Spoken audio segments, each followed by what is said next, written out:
3, 2, 1.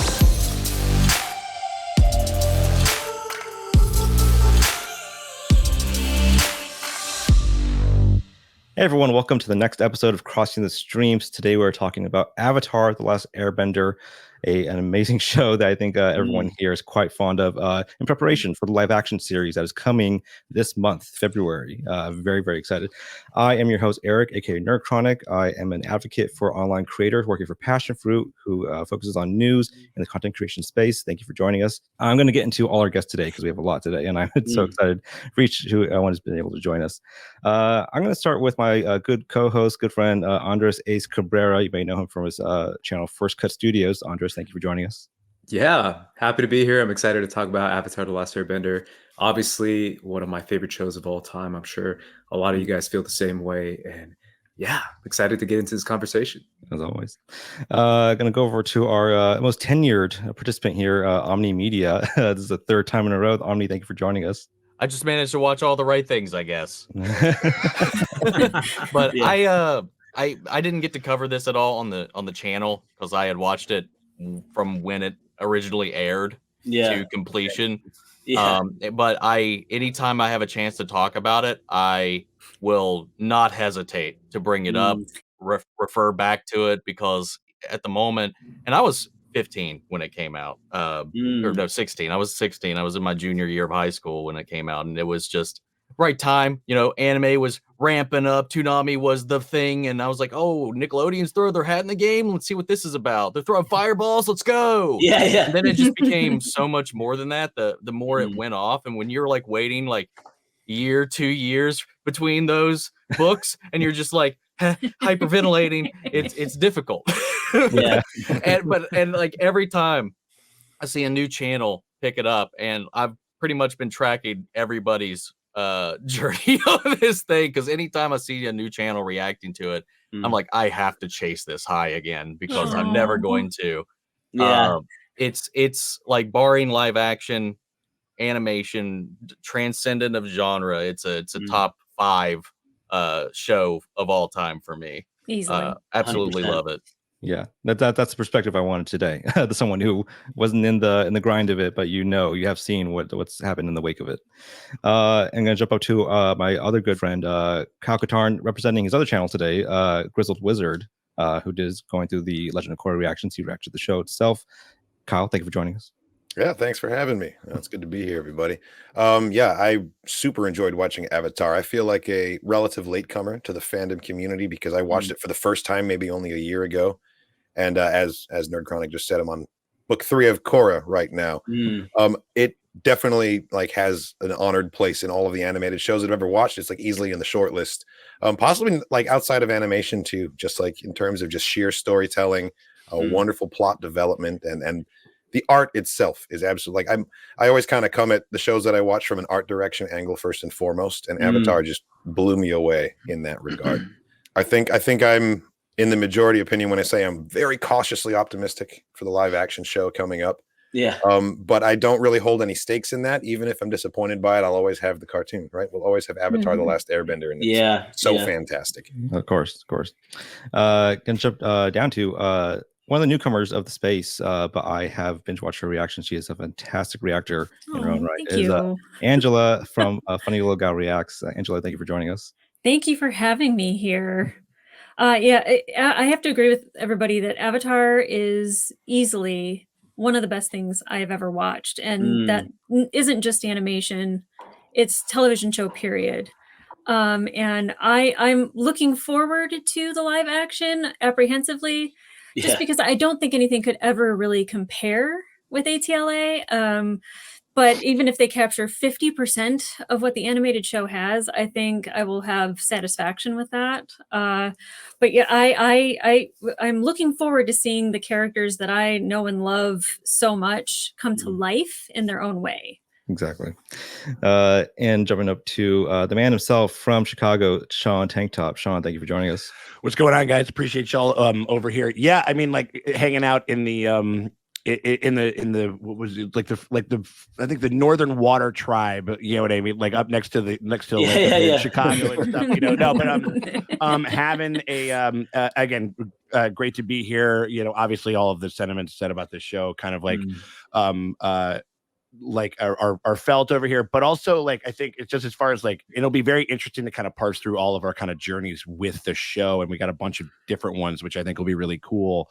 But like just from a content creating aspect, at least in that sense, it's one of the most impactful things that's ever happened to myself and or the channel. Like it's up there with Game of Thrones as far as like changing the trajectory of like of our lives, you know what I mean, like literally like you know how we you know like how we make a living for ourselves and stuff. But also like that's just kind of the artifice, kind of like that's the other thing, because like it would have been I would have been in my living room like pumping like crazy during like, you know, like the meetup of like Black Sun and everything like that. Like I would have been going crazy regardless, you know what I mean? But it's just interesting that, you know, we have that added on experience with it too. And again, yeah, as far as like the live action, again, yes, very cautiously optimistic. But yeah, I don't know. We'll get into it though. We'll be talking about it because it's definitely one of those things we can maybe when we can untighten our buttholes about this whole thing. Like, you know what I mean? They're super clenched. Super clenched. Exactly. We're just like feeling okay, maybe. You know what I mean? So yeah, we're gonna get there. But again, happy to be a part of it. Happy to be with everybody here for sure. Of course. And then all the way in the UK, our good friend Simon Davies. Simon, I know we talked about how much the show really means to you. Thank you so much for joining us for this conversation. Yeah, thank you for having me. And it's great to meet so many people that, you know, I've watched for the longest time. And just kind of get the chance to talk about a show that clearly we're all very passionate about. And it's also great to see that I'm not the only one who brought my Appa plush. Do we have the same one? Might be. I got Momo representing over here and stuff like that. Awesome. There's the thumbnail right there. There you go. That's it. So, you know, there's no shame in a man in his mid-30s, you know, carrying around a plush. Absolutely, I feel much better. Yeah. Simon, you stop having guilty pleasures once you realize that all of your interests are fucking awesome. Okay. That is true. It's one of the revelations of life that I wish I'd had sooner. Yeah, in your 30s, man, it's pretty awesome. Yeah, no, it's great. And I'm just going through a rewatch in preparation for the new series. So I'm just coming up to the end of book 1. And it's been, I'll admit, it's been a couple of years since I've seen the show because there's been so much going on. It's been great just to kind of dive back into it and just rekindle some of the feelings that I got first time around. So I'm excited to see how everyone is feeling and, you know, all our opinions on things that are coming up. And also, you know, on the show itself that came out almost 20 years ago now, not to make anyone feel too old. Been a while. Yeah. And I guess the old guy in his bathrobe here, Sonny. Definitely the show here. Thank you for joining us, man. I know it's late. Obviously in Denmark, I'm always happy to have you here. Always happy to be here. Always happy to join anything like this where I can talk about something that I love dearly, and that is definitely the case with Avatar: The Last Airbender, and it's one of the shows that Kat and I watched. It's been a while since we watched it on the channel, and we fell in love with it instantly. It's one of our favorite shows of all time, just like all you guys said, and it has everything in it, and I can't wait to hear all of you guys' thoughts on it, and you know, share my own, and Kat told me some things as well that they wanted me to relay. So yeah, I can't wait to get into it. And I really wish that I had because I have a Momo plushie and an Appa as well, but they're in the kids' room right now. I don't want to go wake them up. We understand. Yeah, and up atop, I have some newcomers to the show who are not in the reaction space necessarily. They are in the podcast space primarily. But I've been a fan of their show for this last year. They are newcomers to the space, but they binge watched Avatar: Last Airbender for their show, and it was a fantastic run. I listened to all the episodes for it. I appreciate it. Justin and Lexi from Spicy Tuna Podcast, thank you so much for joining us. Hey, thanks for having us. Thank you. Yeah, we are a podcast technically, but we always do reactions, and this is what like started our channel. You know, we do things that one or both of us haven't seen, so there's always a fresh reaction. Yeah, I like grew up like watching Avatar. So like when we decided to make a podcast, it was like the first thing that I wanted to show her. And you know, it's kind of kicked off like everything. Yeah, we've come a long way. Yeah. I mean, I first thought, and I was like, his name is Avatar. Like that's what this is. Cool. And now it's like going from that to caring, like buying so much merch, caring so deeply for this show, and being so excited for the live action. Oh my gosh, I'm so excited. So yeah, we're just really happy to be here and excited to be in conversation with all these really, really awesome people. Absolutely. And last but not least, the man of the hour, our very special guest who is joining us at last. It is our buddy. There he is. What's up, buddy? Yo, I'm so sorry. I let my head down for a nap and just completely Oh no! Alarm didn't go off, and then my girlfriend woke me up. Was like, "Aren't you supposed to do something?" I'm like, it grabbed my Appa plushie though. There you go. Yeah. Serge, thank you so much for joining us, man. I'm happy to have you here. It's good to see a lot of familiar faces I haven't seen in a while, haven't talked to, and some new faces as well. Yeah, of course, absolutely. Thanks for joining us. We weren't talking shit at all while you were. I'm sure. I'm sure, Sean. I'm sure. Would never. So obviously, there's a lot to go over with the show. We're going to go over like the 3 seasons, but within that 3 seasons, so much is packed in. Just from our love and our experience with it. I want to start off with everyone's specific sort of experience with the show. And how it impacted your relationship with your channel and why we're here today talking about it in this format. I'm going to start although with my buddy Andres Cabrera. He talks about Avatar a lot for his show, and he's interviewed a lot of great guests about just the themes and complexities of it. Andres, what was your experience with the show growing up, and how it sort of informed your relationship with your online content for it? Oh yeah, I'm with Omni as far as watching this show. I saw it a year after it came out, and I was just starting high school, which is kind of an insane period because Omni, you said it was the perfect time. For me, it's kind of the opposite. I don't know about you guys, but when you're in high school, it's not really that cool, at least not in my era, to watch an animated kids show and to be a big fan of it. But I was, and a couple of my friends were. So watching this show obviously meant a lot to me. I felt like the themes were very powerful. And when it comes to a connection with my channel, it's interesting because I talk a lot about Korra. And I feel like the themes of Korra are, you know, extremely relevant, obviously, as the themes of Avatar are.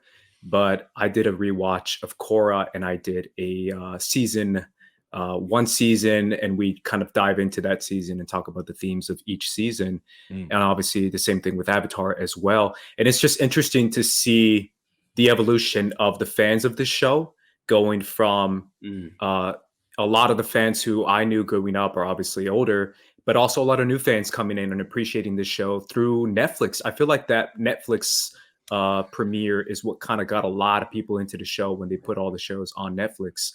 And that's what got a new audience involved. And it's a balance of powerful thematic elements, hero's journey. It's about anti-colonialism, anti-imperialism. Those kind of themes are always powerful in there. But it's also about fighting back and a revolution, and about using your gifts and your powers, like Aang or even like Zuko, to fight back against corruption and against evil. So that's really cool because it has that martial arts aspect.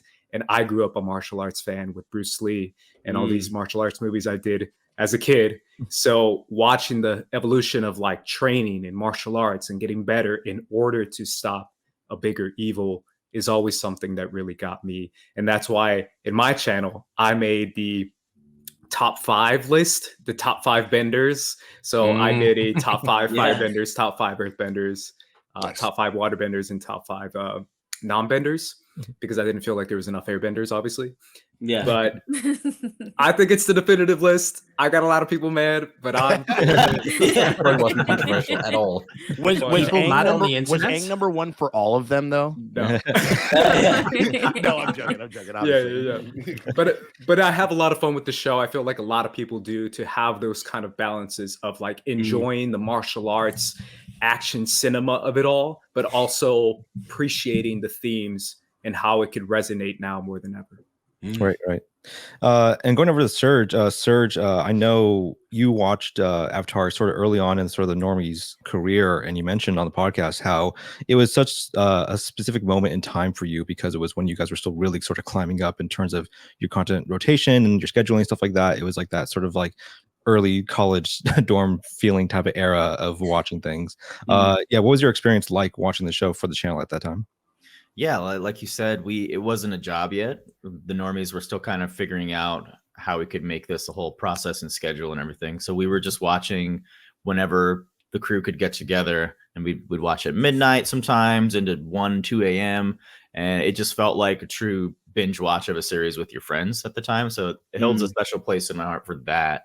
But also, I think it was just genuinely a surprise that this show was as good as it was. Because I think when we got it, it was a fan choice, and we said, oh, it's a Nickelodeon cartoon, whatever. We were barely doing anime at the time, and so we were just going to watch one episode and see how it shook up. And then we got so interested in the lore, and it was just so unbelievable that a Nickelodeon show, an old Nickelodeon show, could have so much lore to it, and such a fleshed out world that you could tell just from the first episode that, oh man, they really thought this out. And then, on top of that, learning how each of the bending was based off a certain type of martial art that deepened the enrichment of the lore. And like Andre said, all the lessons in it, they come and they don't quite beat you over the head with it. Yeah, it's a kid's show, but all of those concepts are very well executed. And yeah, it's never on the nose, because the way they do it is so fun and artistic, and you love the characters so much. I especially just like the ending where Aang finds a different way to the solution than what we all would have thought. It's either this or that. You let him live or you lose, and then oh no, it's like it can be cheesy, but I don't know. But the way they did it, it was refreshing to see. There's always another path you can take in life when you're presented with an A/B choice. You don't and always still be have true to yourself. Yeah, exactly. You don't have to compromise for the world.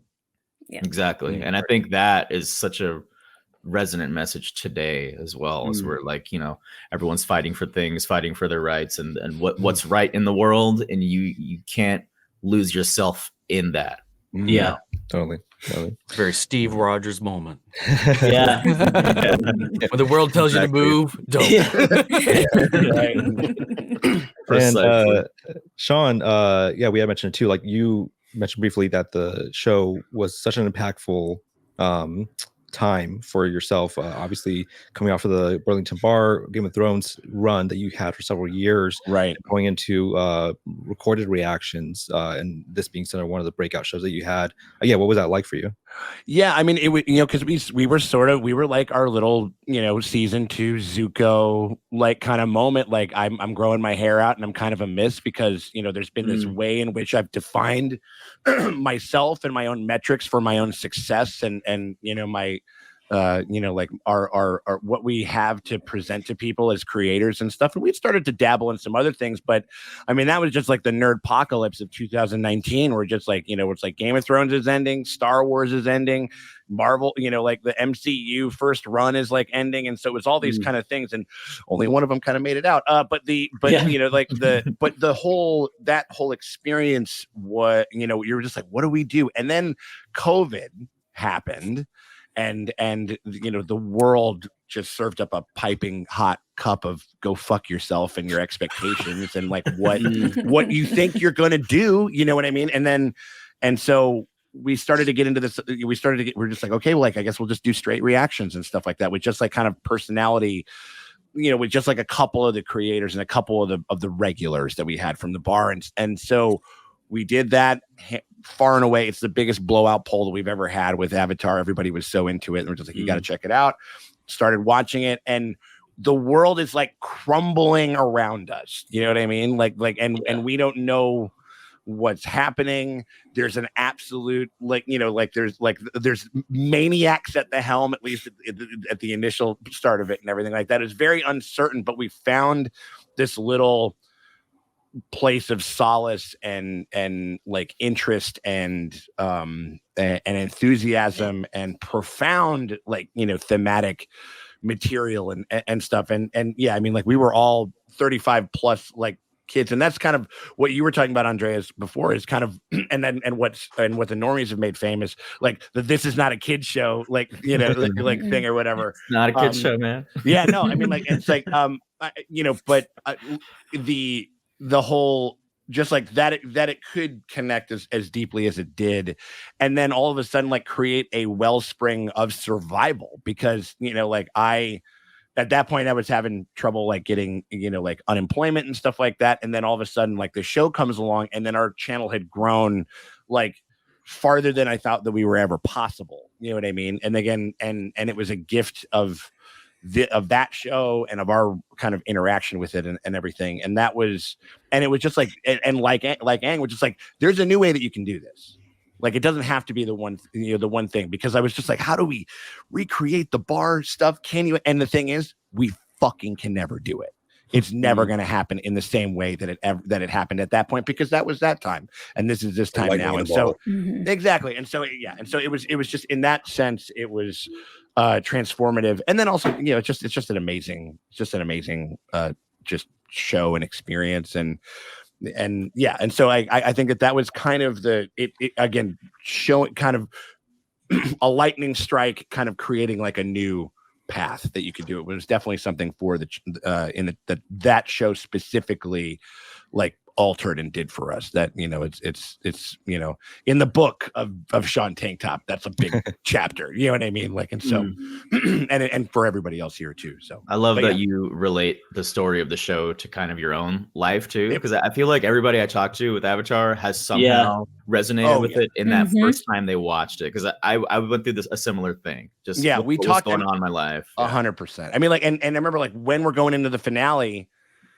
like the first like signs of like a vaccine starting to happen and stuff like that, like this end game, like this possible solution and everything. And you're like, this is so meta. It really, like, you can literally like track our mental health like through our like, if you watch it from front to back, and wow. And there was a big thing, like I remember Morgan had said, she was like, a big thing for her, because like Morgan like is Toph, like she just is Toph, like Beifong.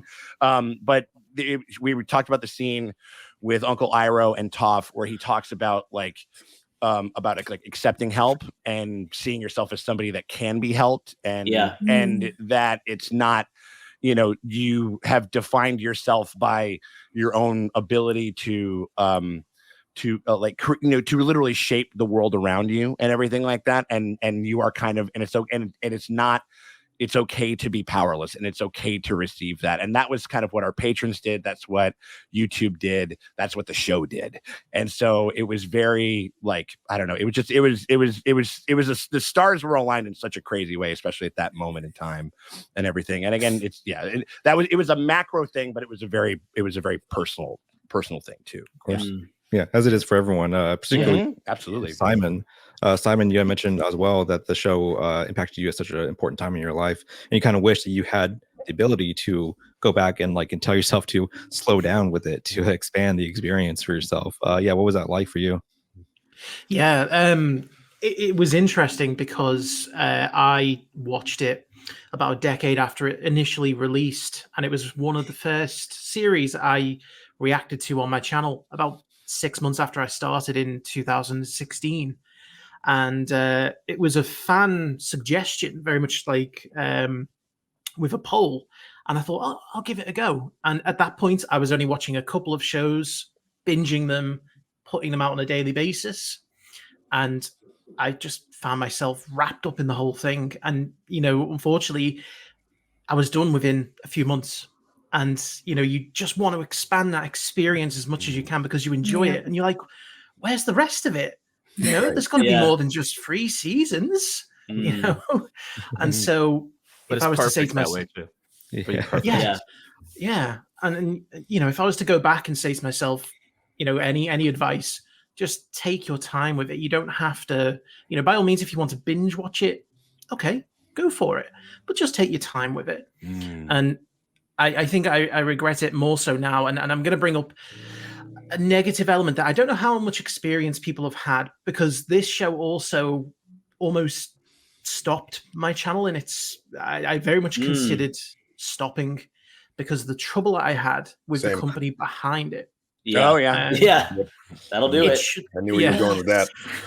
I don't know if we want to mention the name of the company, but you know, I remember specifically one day waking up to about 50 emails to say copyright strike, copyright strike, copyright strike. Yeah. There was part of me that said, well, it was nice, it was fun while it lasted.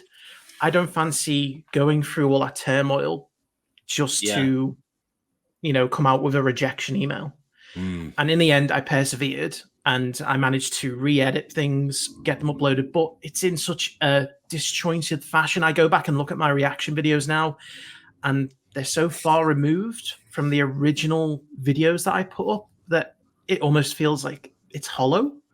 And, you know, maybe a little bit of advice for people wanting to start out with reactions. You know, it's tempting to just get rid of the raw files and, you know, the videos in the background. Don't. I really wish I hadn't, you know, because now they're gone.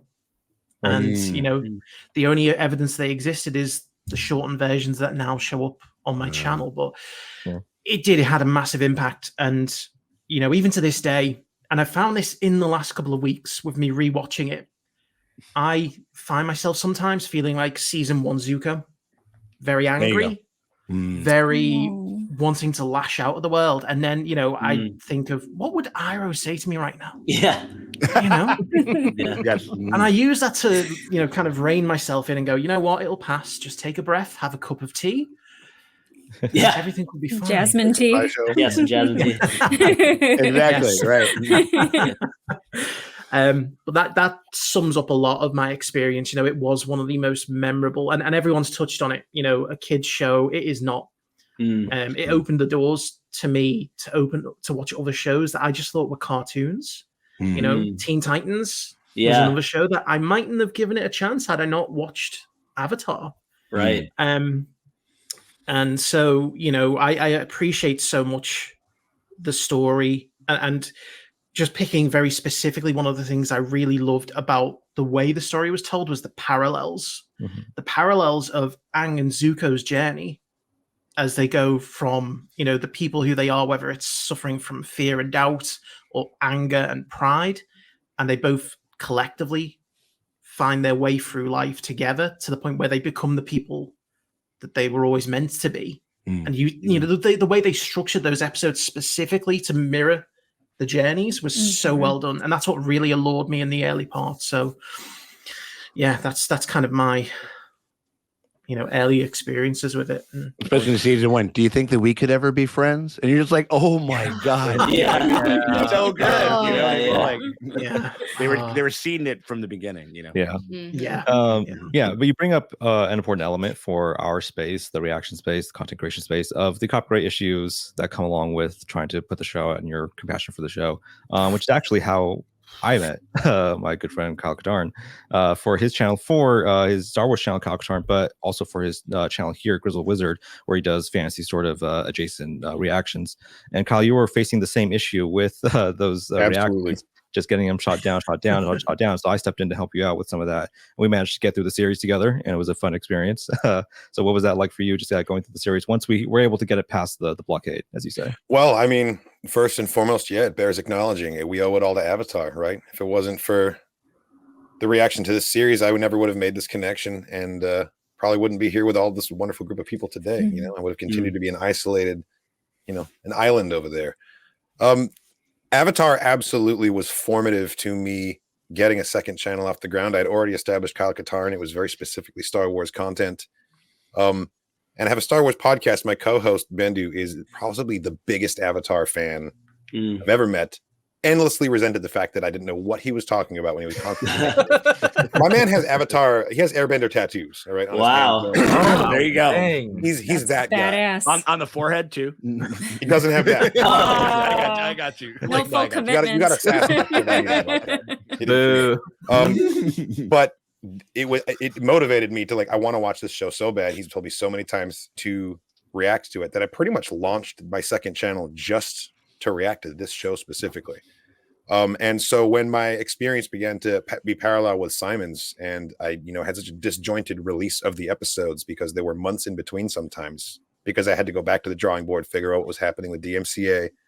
I did save my raw files, so I'm happy about that. But there are a lot of things that I look back on it and I wish I could have done differently, but I don't begrudge any of the experience because it was my first time stepping into that world.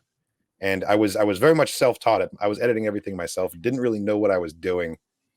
So once Nerd Chronic jumped on board and bailed me out, it was a smoother process, and I was able to free up that mental load to really focus on engaging with the community that was really like embracing these videos, and like the numbers were flooding in. Yeah. I was so preoccupied with the behind the scenes elements of it that I wasn't properly engaging with the comments. So once those roadblocks were cleared away, I realized just how like passionate, like ferociously so, the fan base can be when embracing a new story. And like I was saying before we started rolling about how the mic never lies, they knew how frustrated I was, and they were urging me to keep going with the show. They were like, don't stop watching. If you have to stop reacting, that's fine, but finish the show. It was very important to everyone that I was able to absorb the entire story. And looking back, I'm so very glad that I did. I felt immensely supported by just this horde of strangers who didn't know me, that just like I felt a lot of empathy for what I was going through in that stressful period. And also just, I felt so many people invested in my own personal journey with this show. And outside of possibly Star Wars, I don't know of another fandom that I've felt such an instant connection with so many strangers sharing this journey, and I feel like it was such a powerful experience because even though, yes, it is a Nickelodeon animated show and you would assume that the primary demographic is for children, it has all of those messages that you would expect for children, but they're so allegorical that nothing is browbeaten here. We cover imperialism, we cover colonialism, we cover genocide on this show. It goes there, it goes places, and it felt like it was so respectful of real world ideals while still giving you like a very wholesome and optimistic and hopeful framing that I think it really does have a powerful effect on you when you're watching it. If you're in a vulnerable place the first time you watch Avatar, it really does make a change in you, Yeah. And I think that change was then reflected outwardly on my channel, which has since grown. And as I said, I really do owe it all to those Avatar reactions for really kickstarting the whole thing. Yeah, totally. And I got invested through the series again, helping you with those. And after that, it's when I started going back and rewatching so many people who were now coming into the space. One of them being Angela for your channel. You came in the sort of early pandemic or second wave pandemic just era. late last year. Yeah, last year. Yeah. You're what I refer to as a third wave reactor for the evolution of this. I'll take it. But the show was a huge part, obviously, of the development of the channel. And so it's only been again like almost a little over a year on. If your experience with it, what was that like going through it now in this time? Yeah, I think I can kind of mirror what everybody else has said, that there's kind of like a part of you that is before Avatar and then after Avatar. And it's not just your channel, but it's you personally. And yeah, I definitely, when I travel, I think about our group and how they go to different places and they meet different cultures and how they are changed by those cultures and by those people. And, it like was very personal to me when I would see them go and do those things. And, it was really nice to see like numbers go up and all of that. But I think the community, when you start talking to people about Avatar that are passionate about it themselves, and they're happy that you're there, they're happy that you're watching it, but like they want to get into deeper conversations with you as well, and connecting to people in that way was just so unusual to me, and it definitely changed my relationship to my subscribers and how I want to know them. I really want to know not just their opinion on something, but how did this change you? Because I can definitely say the first like episode, I was like, okay, I'm watching a kid show and it's on a channel that slimes people. So I didn't really have like high expectation, you know? And like I said, they touched on genocide. The first episode, Aang learns that all of his people are gone. And how heavy that is for a 12-year-old. And I like literally was like, this isn't a kid show. This is something else. And you progressively get into those stories where it's deeper and heavier, but you still have all the lighter moments, and you see them going through that turmoil and all that emotion and kind of stumbling along the way for sure. But I mean, you can relate that to your regular everyday life as well. And I just fell in love with it immediately. And it really, I still say that it's the best thing that I've ever watched, and it has affected me the most. And it's something that now I very much treasure and hold dear, and I don't want anyone to muck it up. I have managed expectations for the live action series, but I'm channel wise, I have engaged with people about this show, and I just cherish all of those stories and those moments that I've had with them. Of course, yeah. And similarly, within the same very short time frame, Lexi and Justin, for your podcast, the Spicy Tuna podcast, it's only been about a year time of you kind of going through the series. Justin, you were guiding Lexi through it because you were a fan of the show. What was the whole thing like? I mean, it was the first thing I thought of when we wanted to make the podcast. This is a show that I grew up watching. It came out when I was like 8 years old. So I'm fully like, you know, in my backyard bending and everything, and like, you know, in the shower. Yeah, in the shower, like as the water runs over, I'm like, you know, pushing the water out. But it's crazy. Like the show means so much to me, so I was really excited to share it with my best friend. And it's crazy also, like how it's still relatable as I get older. Like, you know, at 8 years old, I really felt really close to Aang because I was young too.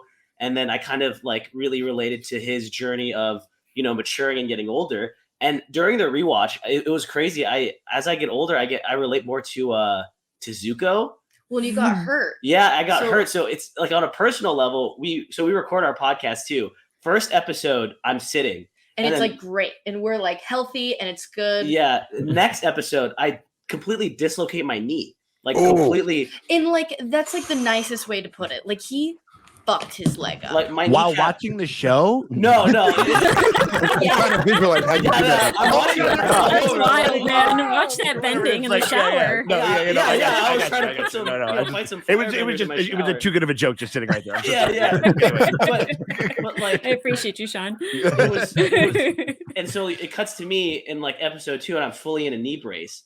And it's just like my life trajectory shifted so much and changed like rapidly. So now when I rewatch the show and I look at Zuko's trajectory, like how he thinks his life is panning out, and then it just is completely different. It hit really different as I was like rewatching it with her.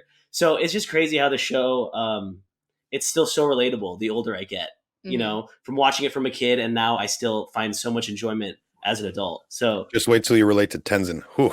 Yeah. Right. Absolutely.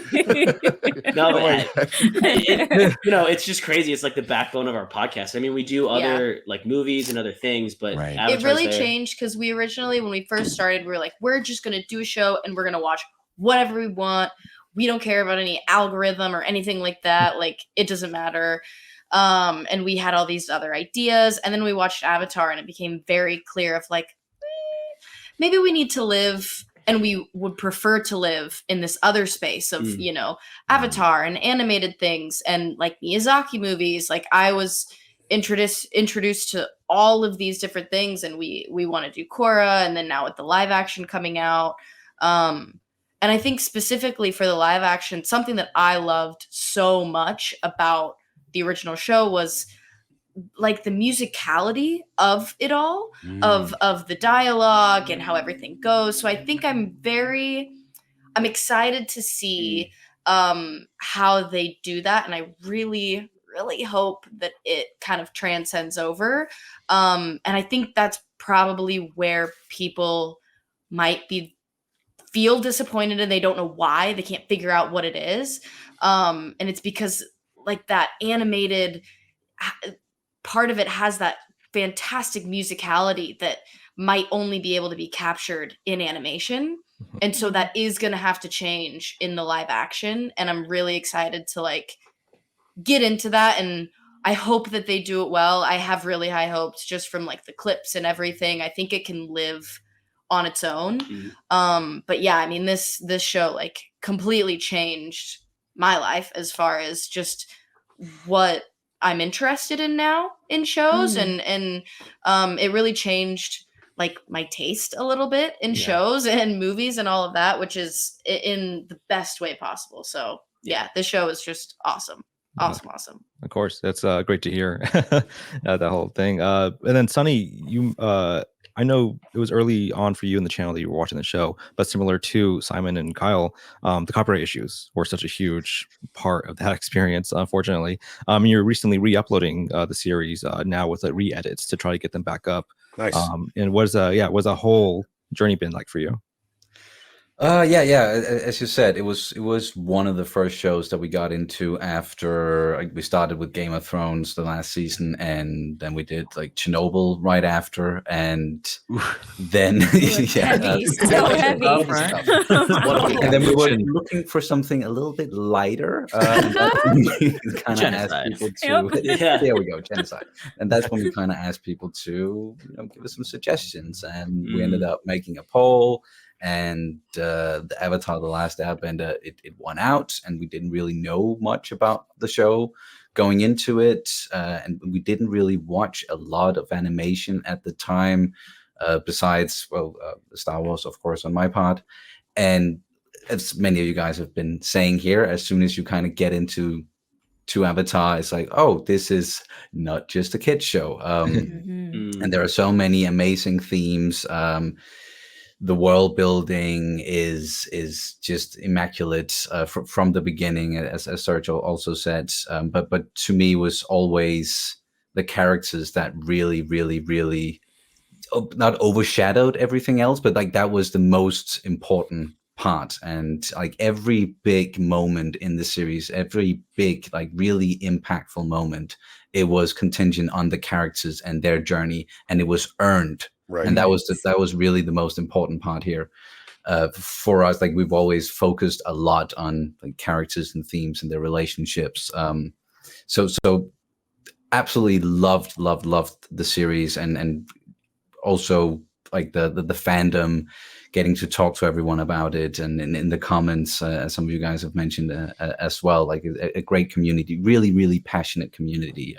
So much so that when we got to like the end of the second season, and Azula did the whole thing with the on Aang, and everything shifted, and I got unreasonably mad at her. I don't know if it's unreasonable. I was like, no, that's a shit character. I don't like it. And the people let me know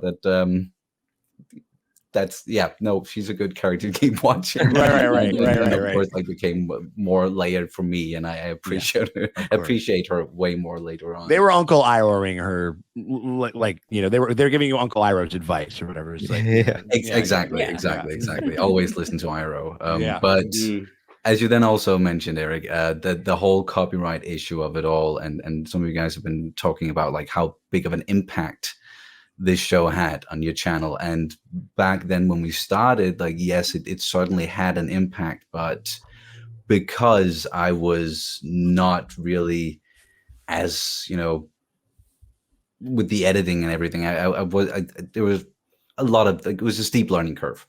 So as soon as I encountered, okay, these videos are getting copyright blocked, what do I do about that? And I didn't really think that there was much to do about it. I was like, oh, okay, then I just can't upload them to YouTube then, I guess.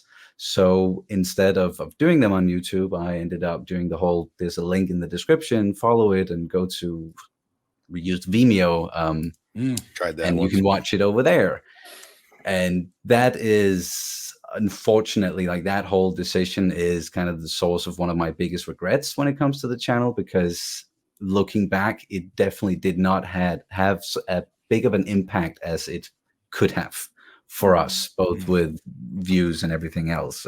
Because, and I know, like, views aren't always necessarily everything, but when you try to do this for a living and you have to run it as a business, then it does matter, like how many people watch, and ad revenue and patrons and so on and so forth. So that is why now, as you also said, like, I've been trying to go back and re-edit them and re-upload them for YouTube. I've had to take a break because I only did like the first 11 episodes of the first season, and then I unfortunately, like, I just had to press the, like, just full stop, because I was having burnout and depression, and I was like, okay, I either try to keep going and risk just completely burning out, and or I just take a break.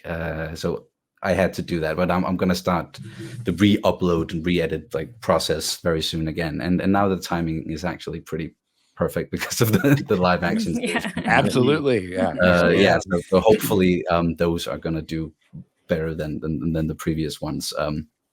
But at least, like, just the show means so much to us, and both of us rewatched it many times, and we didn't want to leave that world, so we jumped straight into Legend of Korra afterwards and had to do, like, full-on podcasts on it, and they kept talking about the characters and the themes. And it's one of those shows that I can't wait to, like, show my kid Avatar: The Last Airbender, because, again, the whole thing with it's not a kid show, but it is also a kid show. It is also a great entry point into the world, coming of age, and coming of age, and in that way, it's very reminiscent of Star Wars in my mind, at least. When you ask George Lucas, it's like, I make this for 12-year-olds as like an entry point into the adult life, and I think Avatar: The Last Airbender does a lot of those same things really, really, really well.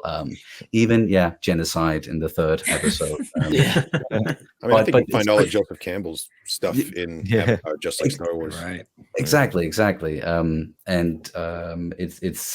means a lot to us, even though it is, like, just professionally, channel wise, like a source of regret for me that I didn't get them out on YouTube back then.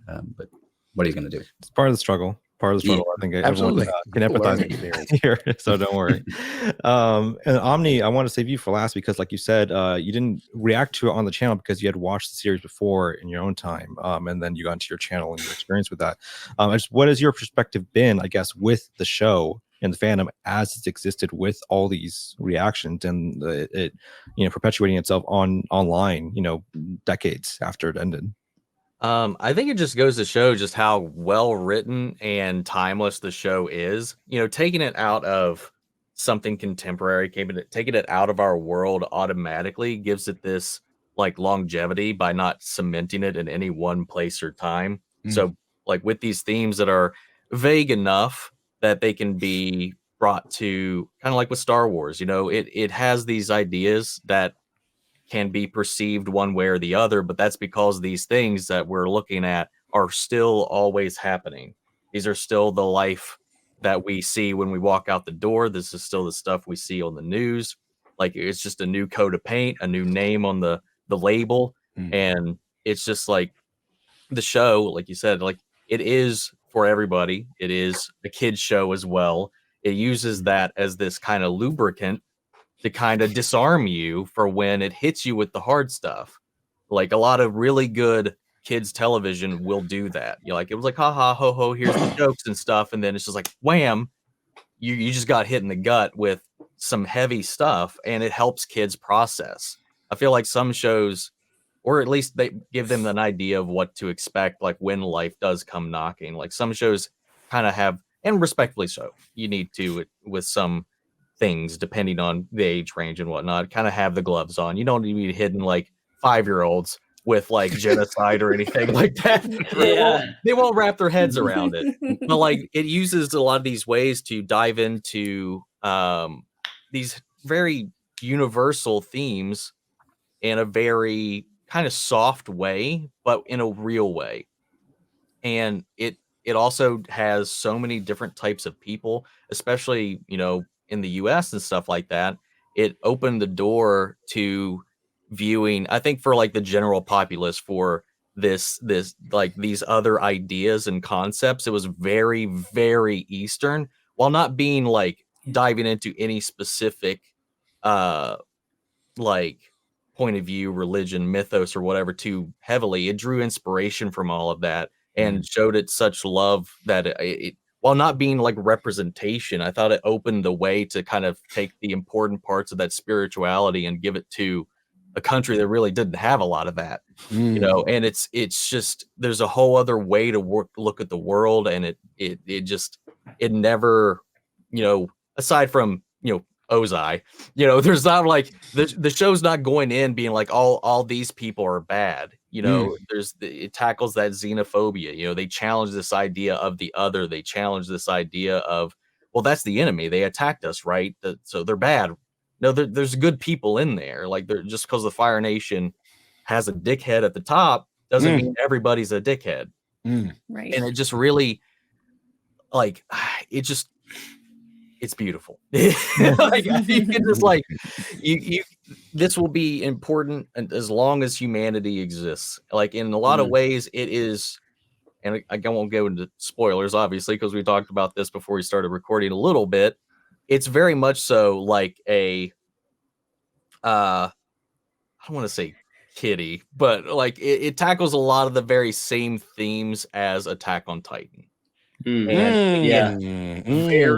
Which is not for kids. No, my God, no. Yeah, It goes a different route. It's Yeah. yeah. Really not a kid show. But like, you see a lot of those similar things, and it's just like no matter the generation they have, because like when you have Nickelodeon, they didn't really have a good online presence, obviously, with the copyright stuff here, because I've seen a lot of channels struggle with that, and I see a lot of, oh, I guess this was a re-upload, or the playlist is out of order, because me coming in and like trying to follow all of your all's journeys and various other channels and all that, you can see just how much of a struggle it was dealing with said company. And you know, it's just, you know, there wasn't a really strong outlet for that, because they also struggled with, where does this go when the kind of ecosystem changed? Because when I was watching it when it was coming out live, you know, once we got to that final season, obviously, you know, it was ramped up, it came to a natural conclusion, and as a company, they're like, okay, well, how do we capitalize on this? And the transition, they couldn't really stick. You know, Korra went from being on air, then they moved it to being online only, so you could only watch it on Nickelodeon.com for the final 3 seasons, and then, or no, final 2 seasons, I think, was when it was online only, and that completely killed the show pretty much for the time. So then, once they got that licensing rights for Netflix, it was almost this thing that by this point everybody kind of had, and it just gave the show this second wind.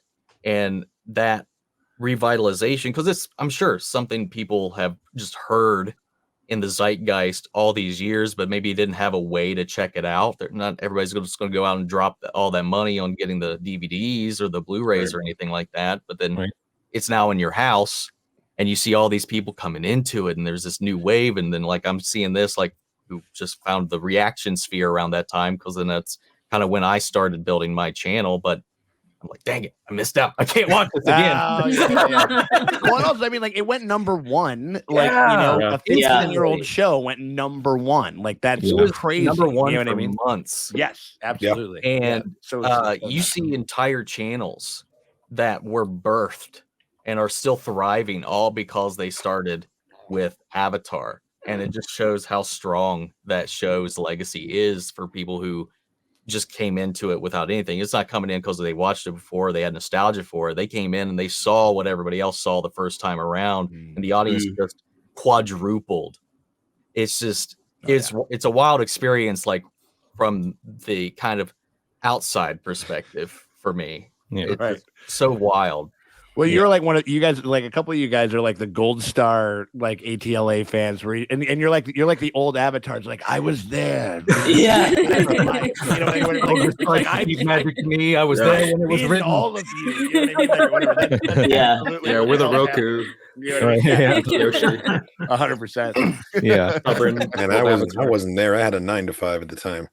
Yeah, right. Absolutely. Oh my god. And yeah, I mean, we've brought up so many fantastic elements of the show so far, no pun intended. But it's really just a testament to how much the space itself, the reaction space, has thrived with the show and how much has helped the show thrive with an audience over the years. And I want to sort of dissect also, small snippets of that. Of course, we brought up things already, but Andres, I want you to kind of guide us through that to just touch upon some of the most important aspects of the show. I mean, there's so much I want to get to, and Omni, you hit on a lot, obviously, with the themes. I feel like it's a lot more hopeful than Attack on Titan, which I appreciate, to be honest, because obviously we can watch the finales of both shows, or even if you want to mention the finale of Korra, I appreciate the amount of hopefulness that Avatar brings and that the Avatar universe brings. I really do feel like that's a powerful thing as well. But I feel like what's beautiful about the show, Serge, you hit on it when it comes to the world building, right? Where it is an original IP. I mean, this is something that we haven't really seen before. This is not a recreation of another show or a recreation of a book that we've probably read in our childhoods. This is something that we all appreciated the first time we watched it. I want to get to our favorites, our favorite characters, favorite moments. But another question I have that I feel like is even bigger, the most important question, is a question that I've been asking my friends of this show for years, and that is, what kind of bender are you? If you were inside this universe, what kind of bender would you be? And it's based on your personality, your reaction in the heat of a battle.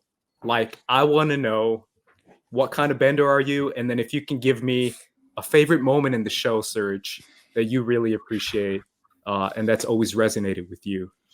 Yeah, first off, I would say I'm an airbender.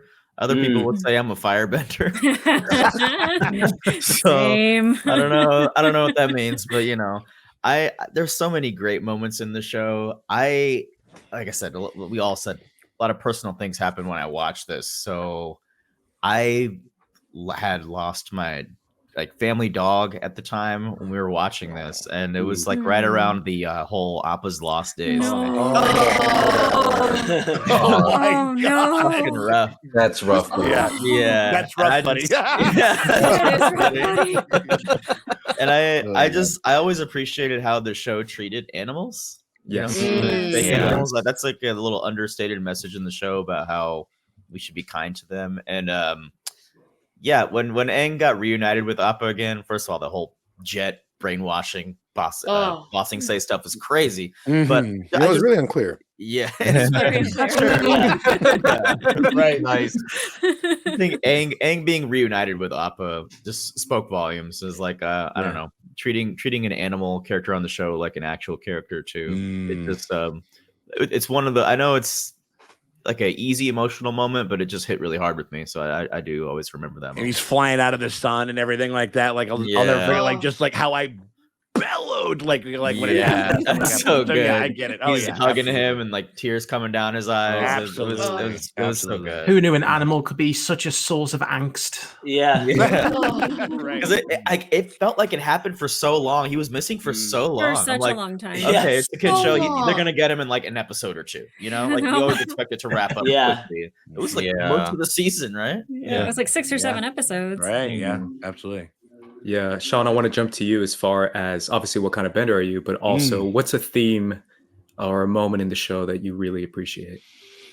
I would have to say, I mean, like I am an earthbender. There is absolutely no two ways about it. I'm an earthbender. I stomp around. I break shit. Like I'm kind of messy. Like like it's I think that.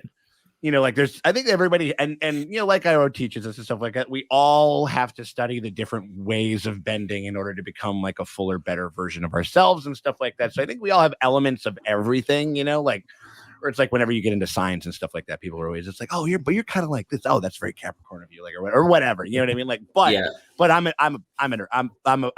earth daddy for sure. Absolutely. And so, but I think that watching the trailer recently, like for the last one they just put out for the live action, and it was when Zuko and Aang learn the dragon dance. Yes. And the synchronicity that Firebending Masters and everything like that, and then there were so many amazing revelations that are kind of wrapped up within that. Was like where we heard about the fact that that Iroh was had killed a dragon. Like there's rumors that he had done something like that, but then you come to find out that he had lied and like that's the dragon that we're seeing, and you're just like Iroh would never, you know what I mean? Like and everything, all these like different satisfying like moments kind of coming in, and then just like the moment of like they drain all of the sound out, and you can just and they're just staring down both of the dragons, and they start to do the dance, and then the that we've been hearing at the end forever. God, it was so and satisfying. Instituted into it. It was fucking mind melting. That was the moment that got me in the trailer too. Definitely. Yeah, absolutely. No. It was like also it's like hold it. Does anybody want to go run like a couple of miles or something like that? You know what I mean? I never cut the credits out early, by the way. In the reactions, I always just sat there. Oh yeah. The whole song. Vibed out. And then I started a literal bop. You know what I mean? Yeah, absolutely. So like and so there was all of that, but that was just like, again, it was a beautiful, and also it was just like kind of not really built like on like a confrontation or something like that, which kind of seeds into like how Aang like solves his like final problem and stuff like that. And it's about kind of, and I don't know, it was just like, it was really, it has all these like Raiders of the Lost Ark, like, references within that episode and the lead up to it and stuff. And it's just, I don't know, it was just like, that was a big one. And definitely like one that we all know and cherish, but maybe like that's like a beast. Like that, maybe I don't know how many top 10 moments that makes or whatever it is, but it should be in every one of them, because I remember that, and it's just so satisfying to see those two characters kind of like come together and kind of formulate themselves so clearly. But that was So Earth Daddy, Zuko and Aang learn the dragon dance for sure. It's the first time we see that that like reveal the dragons being the masters. I was right. It's their first time seeing fire made for a different purpose than just fear too. Yes, exactly. Yes, as a destructive force, but as like a beautiful thing. You know what I mean? Yeah, absolutely. Yeah, Kyle, I want to jump to you as far as similar question, but I kind of want to also talk about if there was a character that also resonated with you the most inside the show. Sure. Well, first of all, I would say that on a good day, I'm a waterbender. And on a bad day, I'm kind of a bloodbender, so stay out of that. Okay. Still waterbender. But I was gonna say the Firebending Masters as my favorite, one of my favorite moments too. But falling to my second favorite, I would have to say the Blue Spirit. Nice. That episode, I think it lays down the foundation for, dare I say, the greatest redemption arc we've ever seen. Like, I agree. Such a good character arc. And for me, it really started with the Blue Spirit, and that was the first time that I felt like there was hope for this guy, and that it wasn't going to end in tragedy, and maybe we would get what we so desperately wanted for him, because even though he's so unhinged in season 1, they do a great job of giving you so many reasons to feel sympathy for him before we get to this crossroads. So until then, you're really nervous. You're like, is he just going to suffer and go the villain's way? The whole you so don't want that for him. So I think that really is what the final nail that invested me in this show. It's like, okay, well, if they're doing this with Zuko, I need to see the whole thing, and I need to be there when we finally get that fruition. I think and Zuko might actually be my favorite character, just because his arc is so compelling. Like if you look at every character in the show from season 1 to season 3, obviously there's massive differences, but Zuko is night and day. Yeah. As far as like where he starts and then where we find him, like where he's literally expounding, and we will have a new age of peace, understanding, and prosperity. You're like, okay, hippie, but also that's no, it's so sick. It's so great. In terms of favorite avatar, probably Aang, but I'd hang out with Kyoshi. Oh, Kyoshi's my girl. I want to go drinking with Kyoshi. That's what I had in mind. Absolutely. Can I say something super controversial, by the way? Please. Go for it. I'm listening. I'm not saying that this is what I wanted, but this was my read and what I expected. I thought that Katara and Zuko were going to end up together. Oh, Zutara. You're not the only one. Because of all the necklace I thought stuff. so. Because of all the Yeah. Understandable. I thought they were setting that up, and then they like Got my girl abandoned it and Mai. went a different I way. love her. That was the May's my girl. I'm not Right. saying I Girl. wanted this. I'm saying this is what I expected from it. Yeah. Mhm. Yeah. No, I think it's Yeah. understandable to think that, you know. They're There gonna was, play into that more in the live action for sure. Like, Yeah. they're, I think they're- I yeah. Yeah, Oh, they're yeah. gonna play it up. You can tell. There was actual shipping that went on beforehand. I remember before season 3 came out. You Mhm. can back me up on this, Omni, as far as actual shipping that went on for them too. And obviously they joke about it in Ember Island Players. So Yeah, I love that episode because I love it. because all the feedback Yes. from between seasons Yeah. 2 and 3 Yes. that was going on, they It's were so just good. like, and haha. So fantastically self-aware. Scars on the wrong side.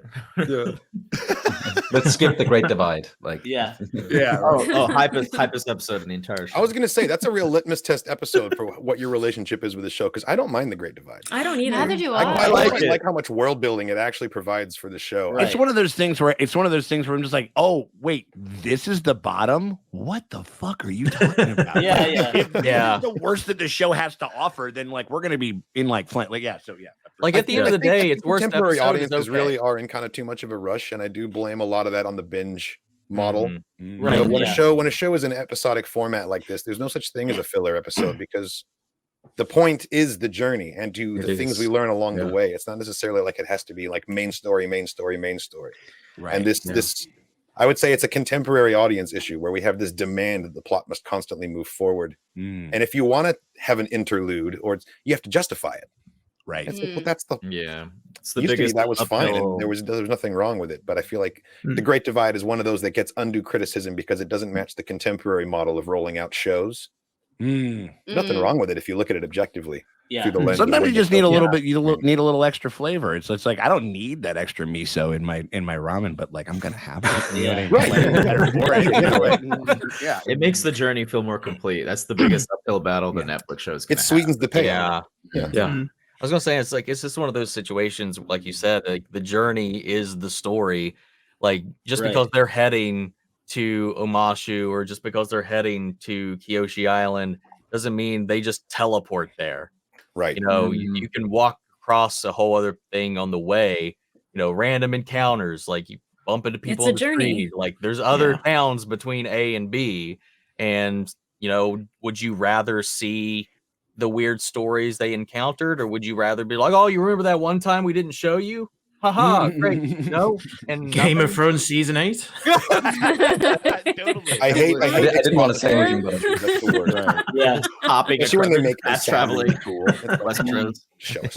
Or it's one of those things like where when you do like a road trip, like what do you talk about more? The place that you went or the weird shit that happens while you're driving there? Weird gas You know what I mean? stations. And that, like, and one that, guy like, we saw that at the has the rest most stop, et cetera. stories. It's like, can you believe that one guy like did that when he Yeah. was filling my coffee? It's like, yeah, I know that was really weird. Like, yeah, so yeah, Yeah. I totally get it. Absolutely. Simon, I want to jump to you as far as your favorite theme in the show, your favorite moment and storyline, and obviously, what kind of bender are you?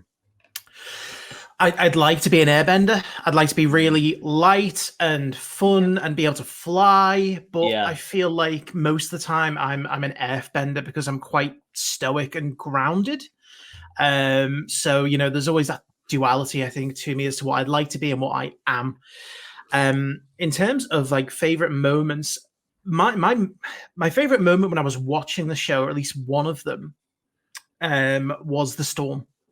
Because that was yes. the first time you got to see, you know, in depth the backstories to, and again, I mentioned that parallel of two of the most important characters in Aang and Zuko, and how their upbringings really defined who they were at that moment.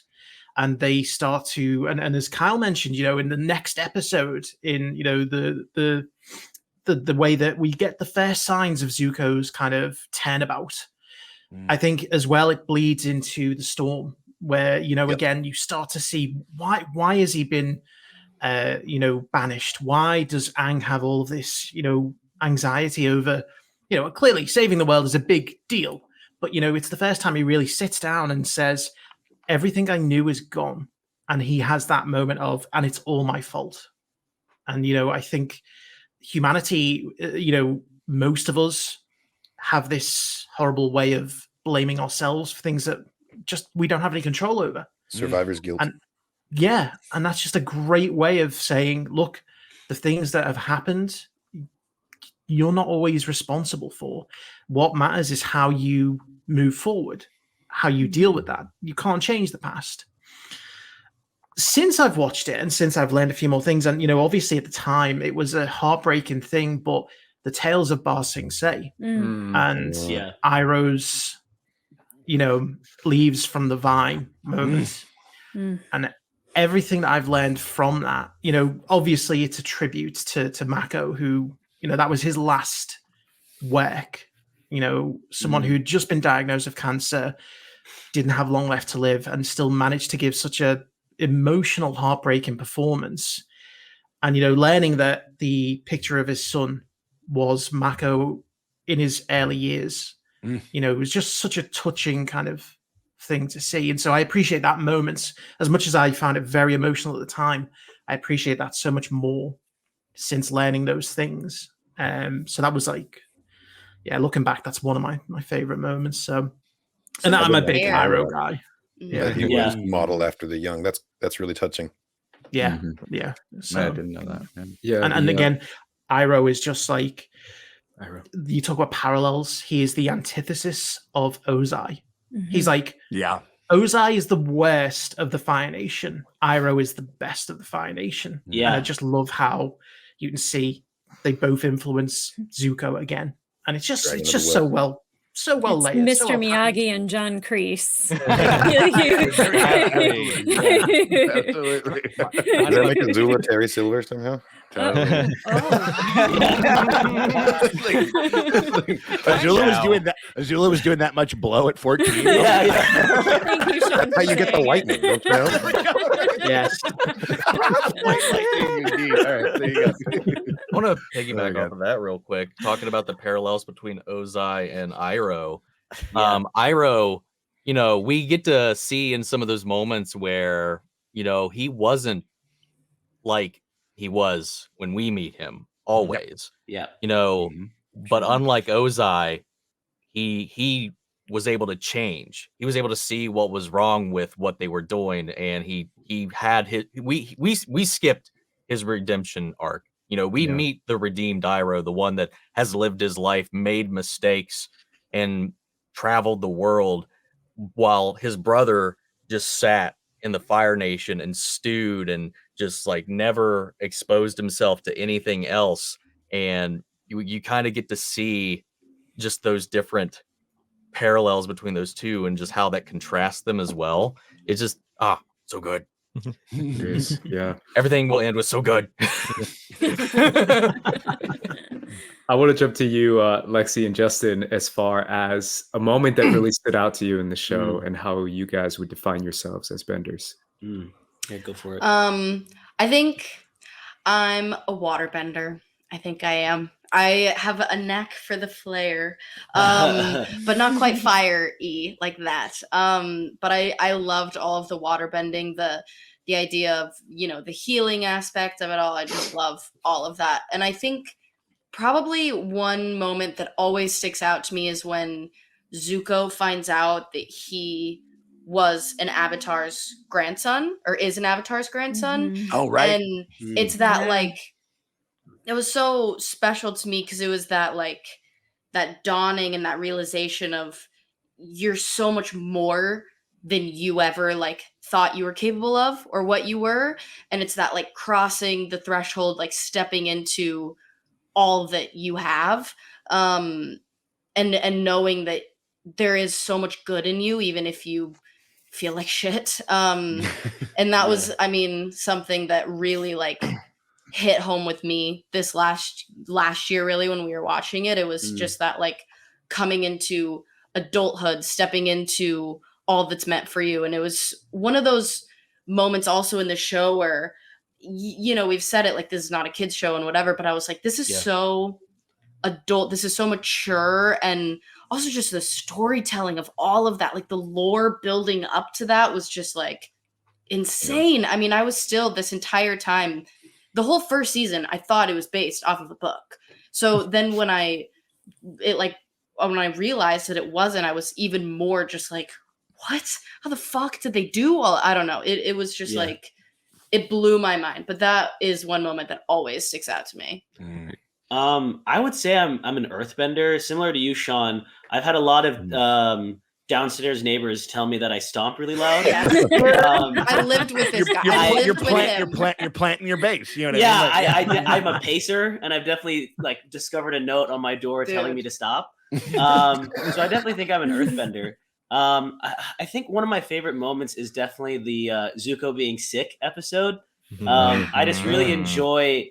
It's just super trippy, but I also just really enjoy the visual of just the tugging in Zuko's nature and his two sides just fighting constantly with one another. And definitely when Iroh says, you're going through a metamorphosis.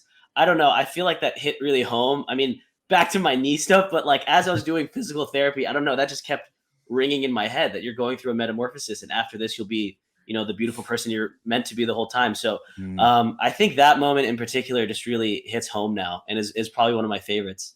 So yeah. Yeah, absolutely. I love how, if I'm remembering this correctly, I like how it's the blue dragon. Yeah, and that's the red tempting dragon. him. Yeah. It's really interesting. Angela, I want to jump to you as far as a theme that's always kind of resonated with you. And maybe if you can drop a character as well that you appreciate.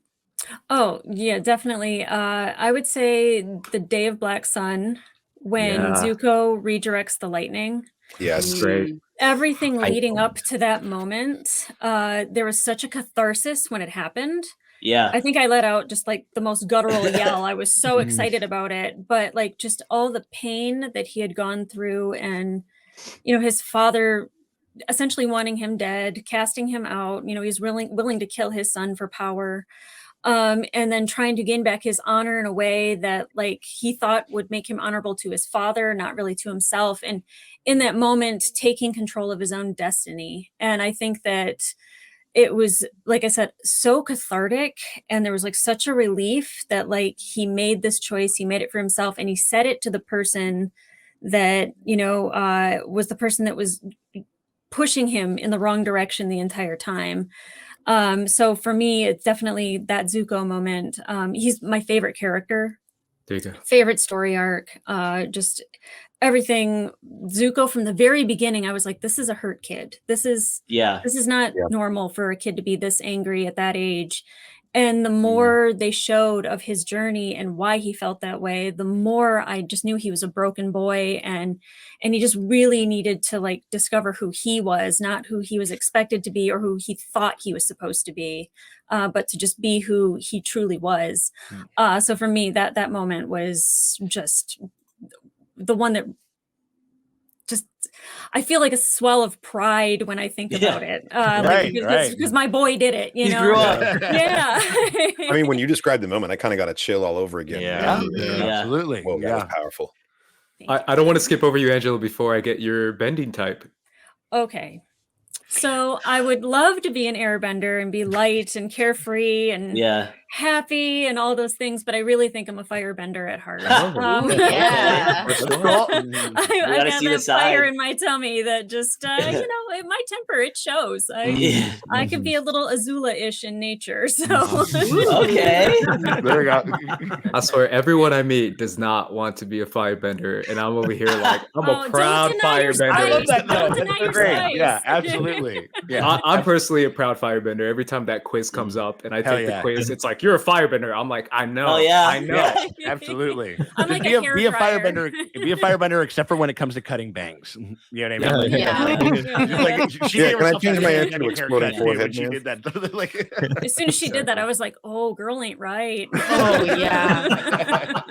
That scene was also just like, oh, that was. I mean, monumental scene. Yep. Yeah. Sonny, I want to jump to you, man, as far as a theme that has always resonated with you inside this show.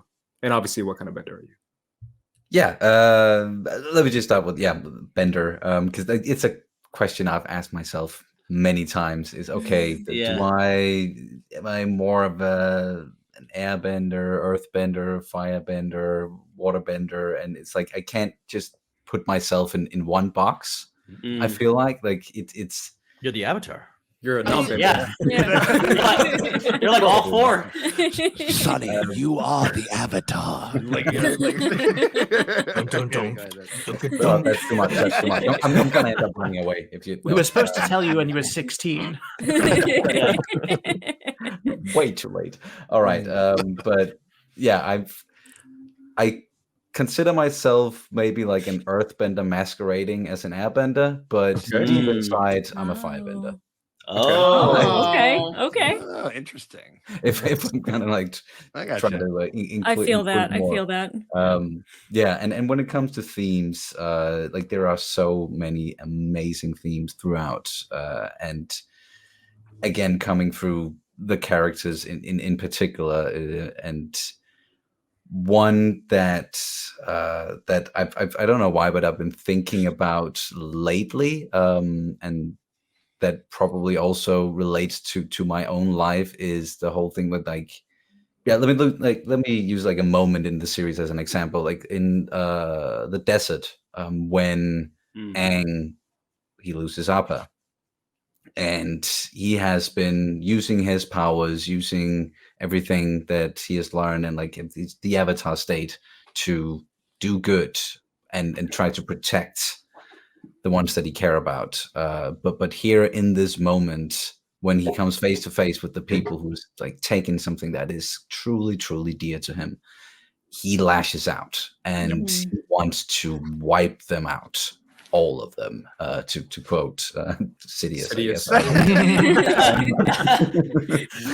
And he doesn't in the end because of the people around him, and Katara stepping in and just not even saying a word, and I almost get like choked up just thinking about that scene, like the way that she brings him down, which is like this quiet tenderness and love, and just like, no, this is not the right way, this is not the right course of action, this is not you, and that is at least something, again, when I just related to myself in my own life, is in those moments where you're just like something has gone wrong, or you're just angry at the world for whatever reason, to take a step back, and it's okay to rely on the people around you, and to let them in, and let them reel you in as well.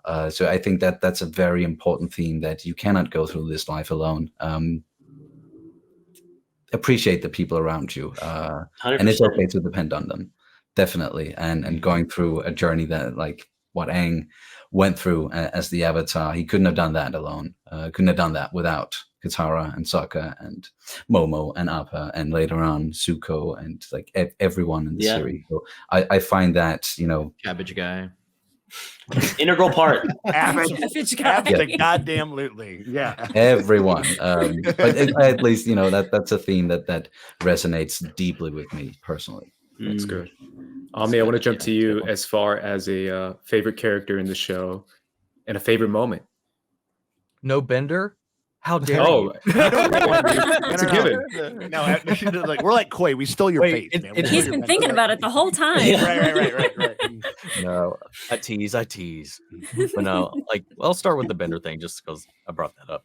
I feel like I present some kind of air water hybrid, but I always feel like fire. I've always felt that way. For me personally, I find maybe it's weird, I don't know, I find fire so soothing and calming, like the warmth, the glow, but a light breeze, you knock it over and it just will rage. And I feel like that can be me sometimes in a lot of ways. If something interrupts my day, something goes wrong, it can just spiral my emotions. And equally, I get extremely heated and passionate over the things that I love. I love passionately. I get like, once I kind of get attached to something, like I am just all over that. So like it's just kind of, it's that weird dichotomy, like sometimes like it's just like on a flip of a dime, something could set you off, but you could just be this warmth every other moment of the time. it's a weird balance, and that's one of the things that I really love. Like, you know, we mentioned and talked about before with the firebending masters, and like that it's not just destruction and it's not just anger. Fire can, like the color red, can represent so many positive things as well. Yeah. I don't show every emotion that I kind of have a lot of the time, which is kind of where I feel like people will probably see me as like an Aang or as like as maybe like a Sokka or something like that. But I've always related to Zuko, and he's like my favorite character. Like one of the main reasons is I've had a very contentious relationship with my father growing up. So like when that was revealed about his story and the way that he's struggled with what does that mean about him and his value, and where does those feelings go, and where does he redirect that energy, and then figuring out how to come back from that whole thing was just one of my favorite elements of the story was that. And I want to pick like a more low-key moment that I don't feel like a lot of people talk about too much, which kind of is accentuated by that. You know, we talked a little bit about the differences in Ozai and Iroh and the way that they've both raised and not raised Zuko. One, you know, being a little more open, the other one just kind of pushing through with strength and fear and all of that. And one of my favorite moments, one of the ones that I always kind of really look forward to seeing how people react to, was at the Boiling Rock when, you know, they're escaping, they're about to fall into the thing, and then May just cuts in and stops and helps them escape. You know, somebody who is so afraid to let herself feel anything or feel excited about anything or even really truly love anything in a society that promotes fear and rules by fear, and her own friendship is based in fear. When she was like, I love Zuko more than I fear you, and just showing how strong that moment is. And she was willing to just risk it all, like, for consequences be damned in that moment. That was where she finally woke up, and that moment always gets me. She thought that she was gonna die. That's beautiful. Yeah. I mean, like, even though they never really say that stuff, they don't really, you know, kind of broadcast it. Like nobody vocalizes in that way. She was just like, I'm making like 50 cents and I'm ready to die. Like, you know what I mean? Like it's happening. You know what I mean? Like, and and then it's just followed up with the 1-2 combo of Zula about to just pow, and then Kylie backing her up just shows that, like, you know, if you try to exert control over people with fear, all it takes is an opportunity and they will turn on you. And that is not a way to build your foundation, because that foundation by its existence is broken and shattered, and you're just waiting for one of those cracks to finally give. It's such a fantastically satisfying moment, specifically with May standing up to Azula too, because she spends the entirety of her relationship with Zuko desperately trying to get her measured personality to rub off on him a little bit. And in the end, what happened is his passion rubbed off on her. And she fully became more like Zuko without realizing what was happening. And it's such a satisfying moment when she finally stands up for what she feels strongly for. A couple cute days at the beach, man. You know, beach days. It kind of comes out of nowhere too, because to me, she's kind of a secondary, maybe tertiary character, and you weren't expecting that kind of development out of her. And when you see that, you're like, oh wow, and then that's the precipice of Azula kind of unraveling after that moment too. Because she's still like rich girl, like blasé, like I just want to feel something or whatever. You know, maybe it's cool, whatever. It's like that whole thing. You know. I was so happy when that happened, especially again back then. I was not fond of Azula, so it was like anything. I hated it. It was a satisfying moment. Such a great antagonist. I was really impressed with how much empathy they were able to make you feel for her in the end. Yeah, with all the crying and broke screaming. for Azula, and I hated her so much. Yeah, and that is fantastic writing. Kind of felt pity. I know when she's just screaming there, all tied up and everything. Yeah. Sorry for her. There was no moment of gloating for me. Like, haha, I was like, oh, you poor girl. You know? Yeah, for sure. Which, I shout out to LM Reactions. I asked them to be here today, but they have exams right now, so good luck to them. Look, Ace. They were, obviously bawling their eyes out when that happened for Azula because they really empathized or sympathized with her. And that was actually be my pick for one of my favorite moments in the show is like her breakdown. It is again the whole kid show thing. It's a really dark ending to a character, which is that she just goes like insane and she just has like a breakdown. That's the last we see of her. Her story goes on obviously in the comics, stuff like that, but as far as the show and stuff in isolation, that's just how her story ends. And it's a really, really dark way to sort of like put a pin on that character. Right. I think it's like such a testament to how strong the show is at showing you that like even the most sort of like, sociopathic evil person has like this sort of like breaking point in them that you can like really develop and show with like certain forms of life. And she's also a kid, right? Yeah. She, just like we say that Zuko's a kid, she's a kid, right? She's a girl. She's a younger one too. She's a teenage girl. She is what Zuko would be if he hadn't had any of his mother's love. It's the fun. Their dichotomy was really interesting because she was rewarded for her cruelty. Like she was Ozai's favorite. She echoed that, and she saw that anytime she echoed anything she saw him doing, she was getting rewarded. So equally, she didn't quite. The way I read it too. Like eventually, obviously not in the moment, because in the moment, like first watch through, I'm just like you. Right,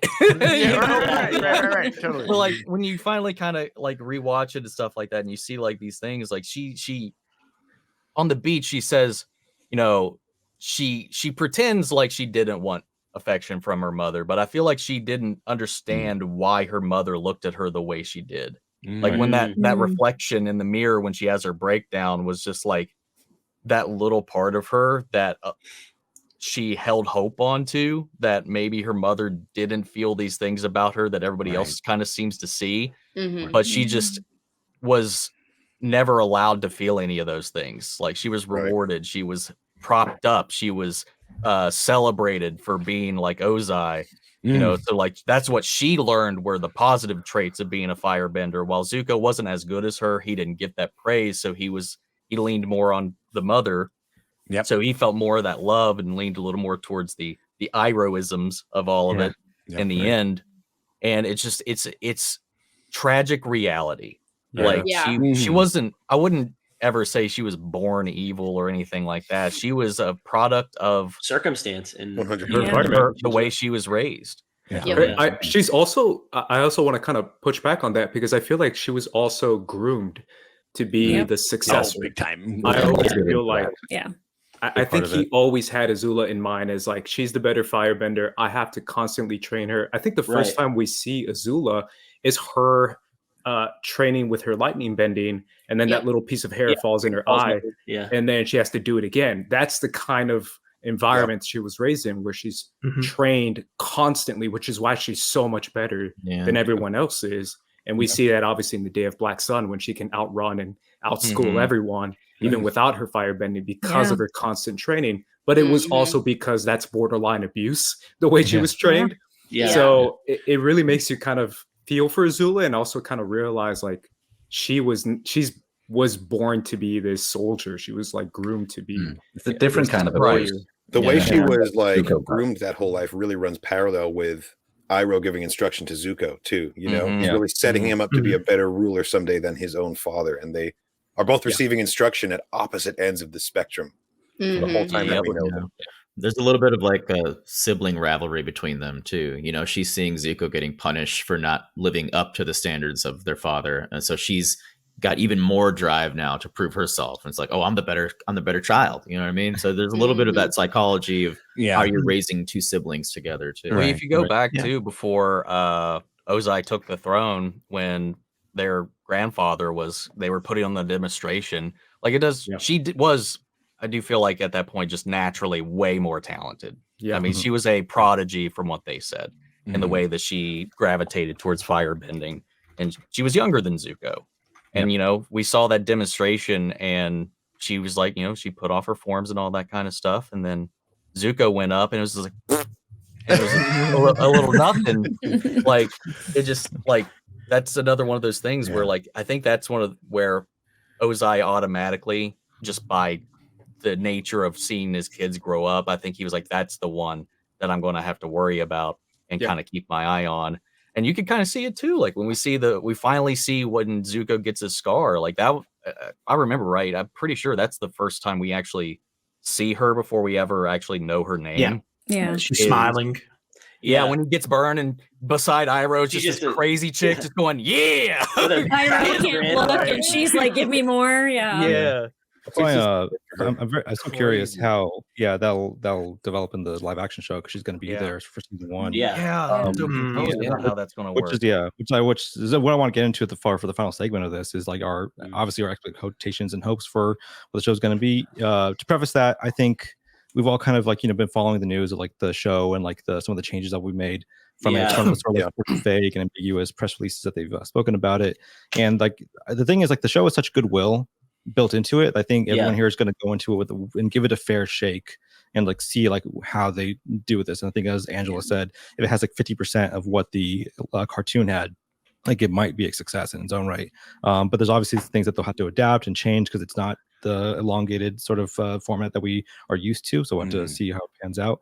But for Serge, what has been your sort of thought process going into the show as it's coming out in a couple weeks now? Initially, years ago, when Michael and Brian, the main creators of the show, stepped out of the project, I was very much reluctant to support it, and I was like, wow, what the fuck are you doing, Netflix? Bro, you did a Mr. Smith Goes to Washington on the internet for that shit. Like, you stood on business. That was amazing. I had some fireball shots, and I just turned the camera on.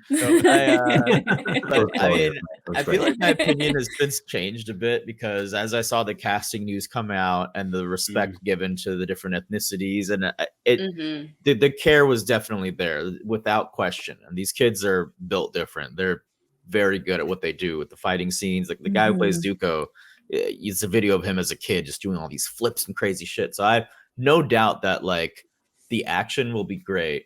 With the whole press releases coming out of them saying this is supposed to be like Game of Thrones, or they wanted to cater it to a different audience, it's a little bit unsettling, but I would hope that it doesn't taint people's expectations, because expectations go such a long way sometimes in how you're going to enjoy something. I'd say let's just watch it first.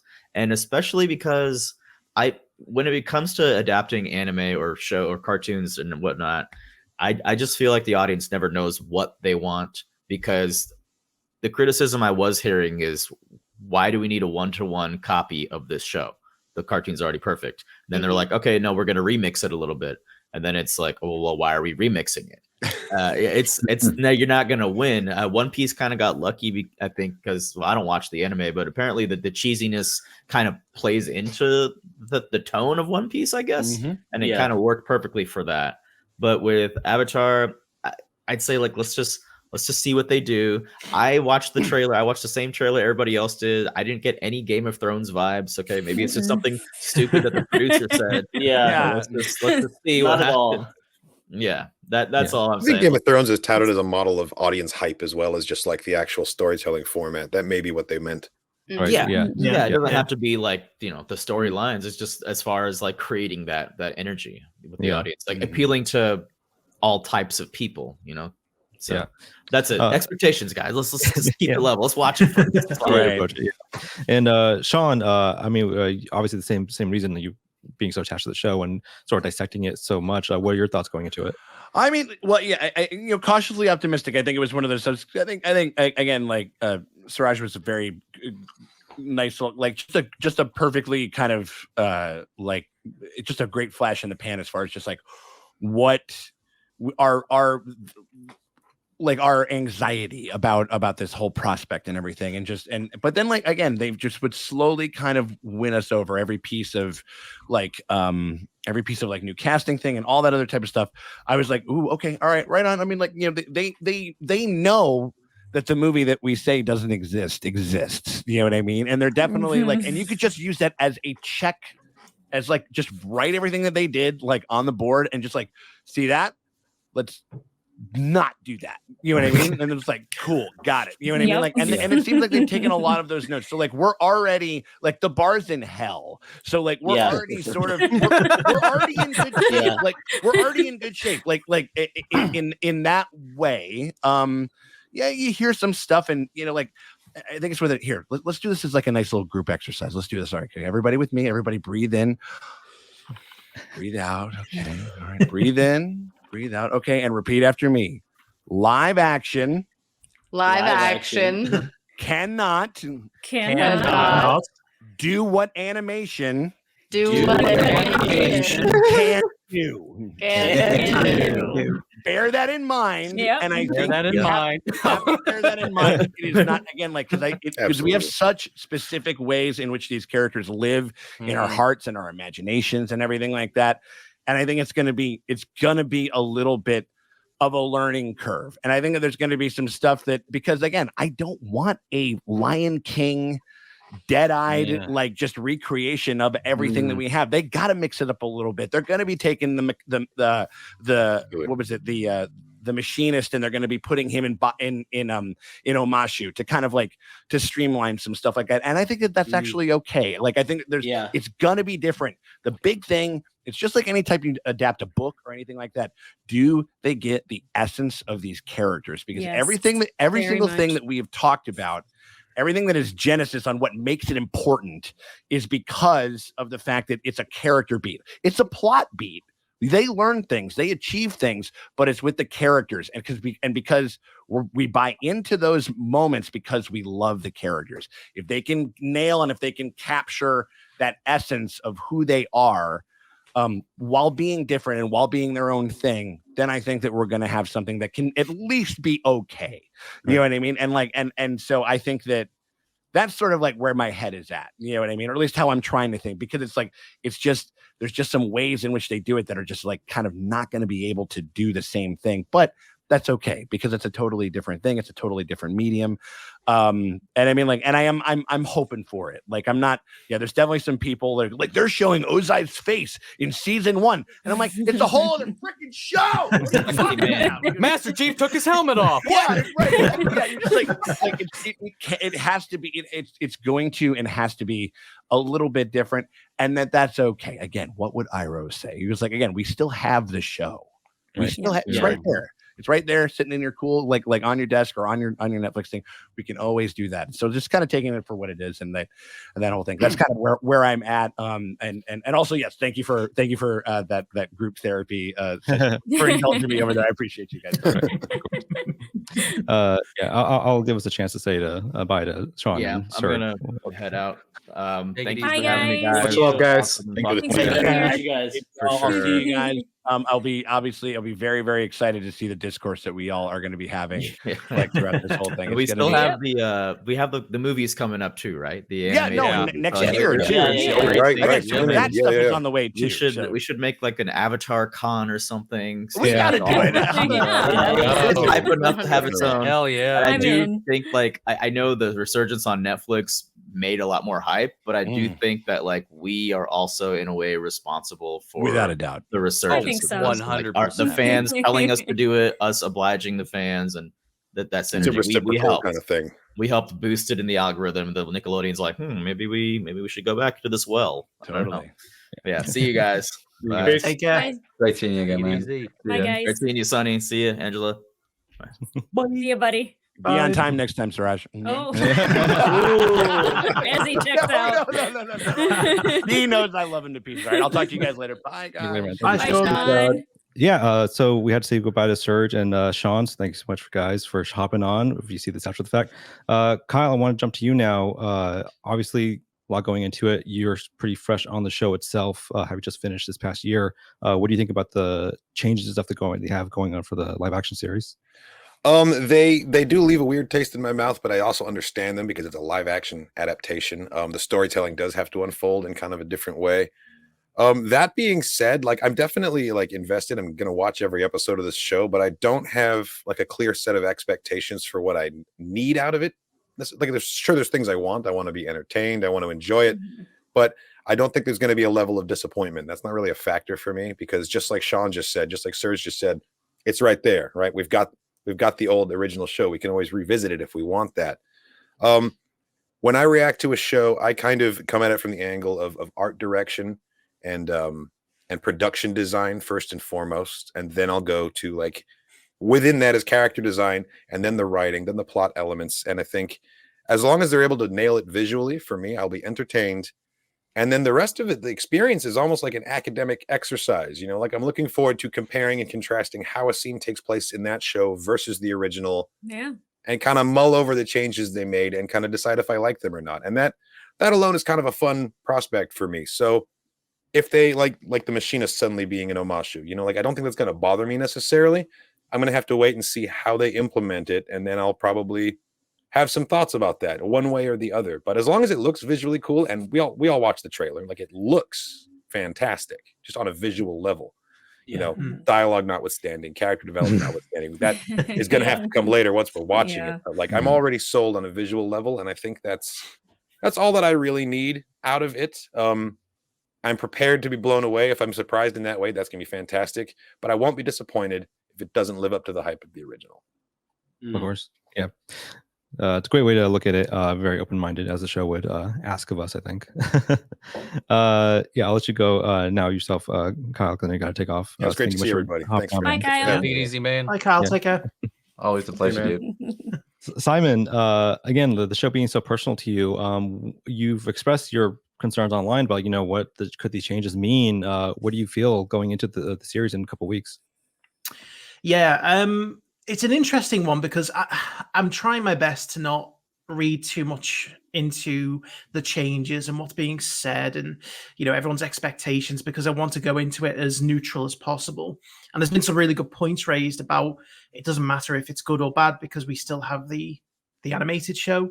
And, you know, adaptions are very different to things like sequels because, you know, you are just retelling a story in hopefully a different and unique way. And sometimes I wonder if it's just people who are involved with the show maybe not being able to express themselves very well, or it's being taken out of context because, you know, unfortunately there is a tendency to twist things if it's going to make a headline. So I'm trying to reserve judgment. Yes, there are some concerning statements that they've made around the potential to change some of the core elements. And again, if we take, for example, and talking about the sexism issue with soccer, which on the face of it, you would say, yes, okay, it's good that there is less sexism. And I think that's what their intention was, to say that we're not going to have it as blatant. We're not going to remove it because it is a core element of soccer's character. It won't be as heavy-handed. Or overt. Yeah, he's a teenager. And that's his culture. Teenagers, he's the only male member of that tribe. He has ideas because, you know, he is a bit ignorant. He's a kid.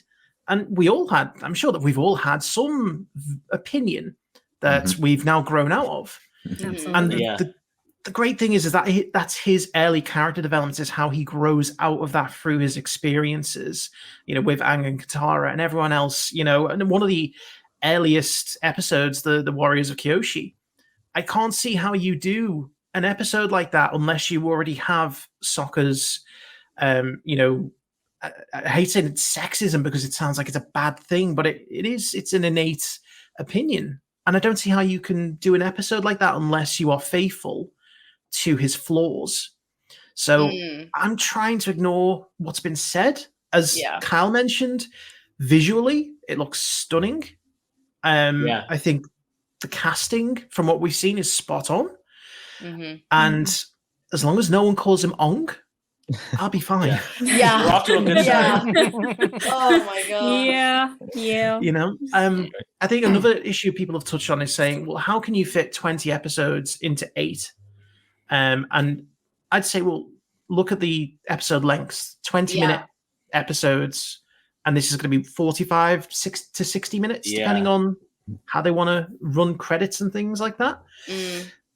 It's not going to be an issue. It's just about how they structure it. Again, how they like to mix things in, because it's not going to follow that same exact pattern. But as long as the theme and the core of the show is the same, it won't matter. I'll be happy with it. People are going to be angry online anyway, so why does it matter? One Piece did well. That constricted, that truncated 45 episodes into 8. Yeah. Whoa. Yeah. Jumping over to Lexi and Justin again. What do you guys have expectations for the show going into it? Again, since you watched the show so recently. I feel like, like Sean mentioned, the 2010 movie really set the bar so low. Yeah. So I'm like, saying Aang instead of Ong, we're already off to a good start. But I really hope that it also can like live on its own, like have its own legs. Because I feel like the show might also be a lot of people's intro to Avatar in general. Yeah. So I'm like, is it going to be entertaining for someone who knows nothing about Avatar? Like I think sometimes with adaptations, they're banking on the pre-existing fan base, which obviously makes sense. But I really hope that it has its own legs. Because people are going to watch the show, and then if it's bad, they might not want to watch Avatar at all. That's their first intro to it. Yeah. I felt the same way because I love Cowboy Bebop so much, and then like people's intro to that show was the Netflix adaptation, and I'm trying to tell people, no, the animation is a lot better. Please watch it. Please watch it. So I just hope that it has its own legs. That's kind of something that I'm hoping for in the adaptation. So, and I think from a completely not story at all standpoint, I'm really interested because, the original obviously was released episode by episode every week, like on a weekly basis. And that's how, when we watched it, we did it like on a weekly basis. We didn't binge watch and record in that way. So, we did 2 episodes at a time, but I've been hearing that it's going to be released all at once. Right. So that is, I'm a little nightmare. Yeah. And so we're still trying to kind of figure out how we're going to do that. I'm really excited to see and interested to see how you all do that, how other people do that. Not sleeping. Lots of caffeine. Yeah.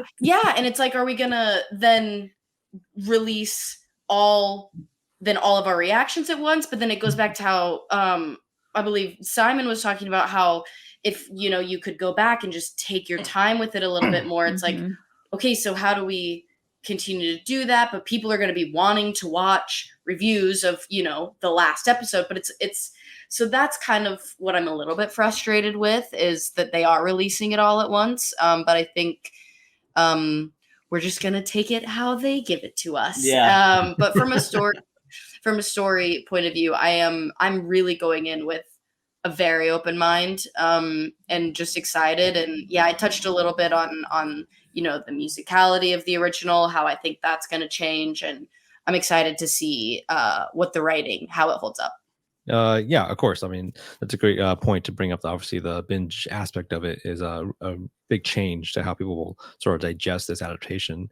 And Angela, how do you feel about that going into it, the show, as long as all the other sort of things that we know of?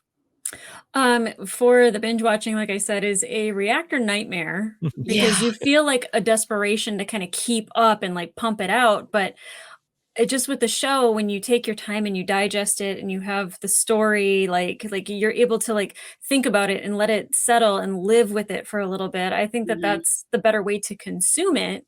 I know a lot of people are just going to binge watch it, but definitely when you put your emotions out there for people, you do need time to recharge, and you don't want to just waste all your batteries at one time. So I think definitely taking your time watching it is the best idea.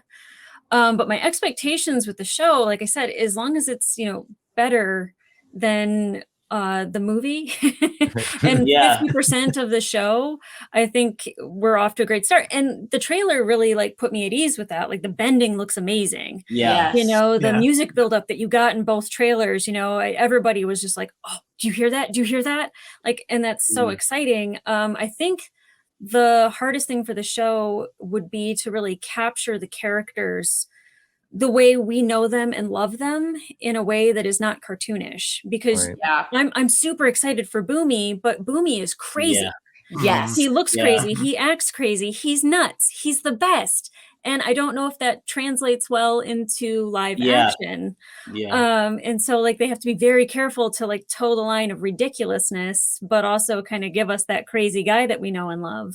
Not make a caricature of the original. Yeah. And you don't want it to be like so bonkers and off the wall. People are like, what's up with this guy? Because if you haven't seen the original Avatar, you don't know who this is, and you're like, I don't know what to think of this. Yep. And then I think Paul has a really hard job of playing Iroh. I think that is the character that, like, for all of us fans, that it could really make or break the show for us, because if it is a caricature or if it's so far off from Iroh that, you know, it's going to be like distracting while you're watching. It really will be. So I have faith in Paul. I think like he's going to do great.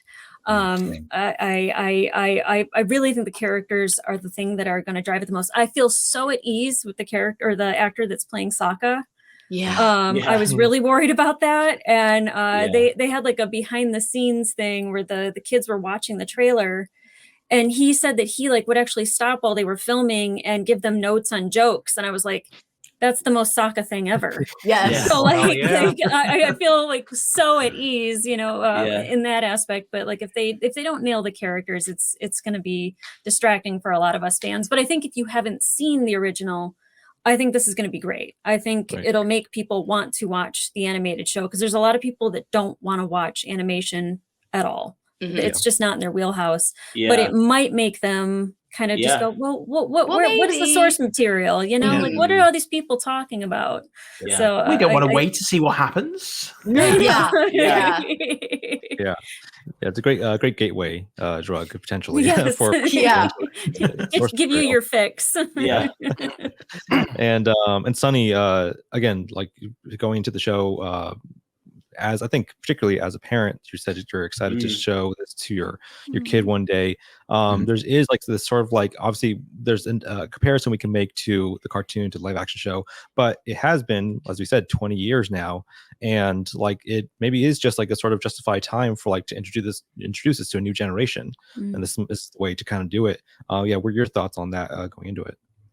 Yeah, like I'm very curious to see, again, because of some of the statements and comments that we've heard from the creators, and again with the whole like Game of Thrones comparison, is like, okay, how mature are you gonna go here? Like how much is there in the whole Game of Thrones thing? Like I don't know. So it's I don't know if it's gonna be a thing that, like, this show in particular, if that's something that's gonna get like really young people on board, if it's something I'm gonna show my kids instead of the animation, which is, you know, already perfect. But at least like as so many of you have already said, like the whole thing with managing your expectations with this thing is it can be difficult. And like when I saw the first trailer, up until that point, I was a bit skeptic, and I saw the trailer and I was like, oh, wow. Okay. Like visually it looks stunning. The music, like it's making me emotional, like just hearing that and seeing, okay, these characters, like they look and feel like the characters that I know. But it is that's just a trailer. So you never really know.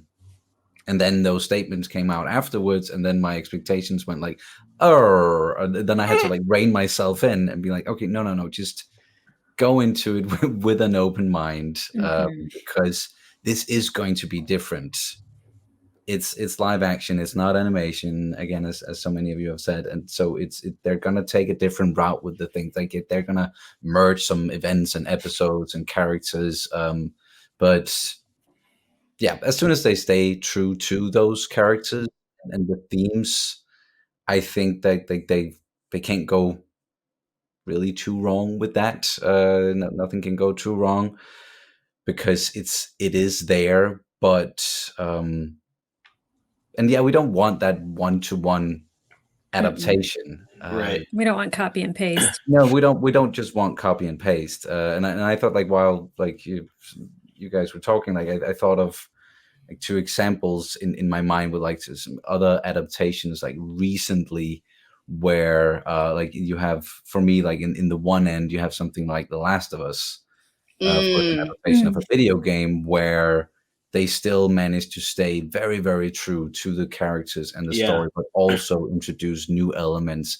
and make things work for live action that couldn't work in a video game. Like the whole third episode, that wouldn't work in a video game, but it was one of the best episodes of television ever. And it really added something to the story and the overall like themes, the core theme of The Last of Us. And then for me, I don't know about you guys, but in the other end, you have something like The Witcher, which if you're familiar with the source material and the books, it just didn't capture any of those themes really, and the characters seem off, and the motivations, and like especially like the plot itself and the story is just going in completely different ways. And it's like, okay, now we're just doing something completely different. Like it's not even in the same ballpark anymore, which is also fair. It's fine. But it's just when you're coming into it,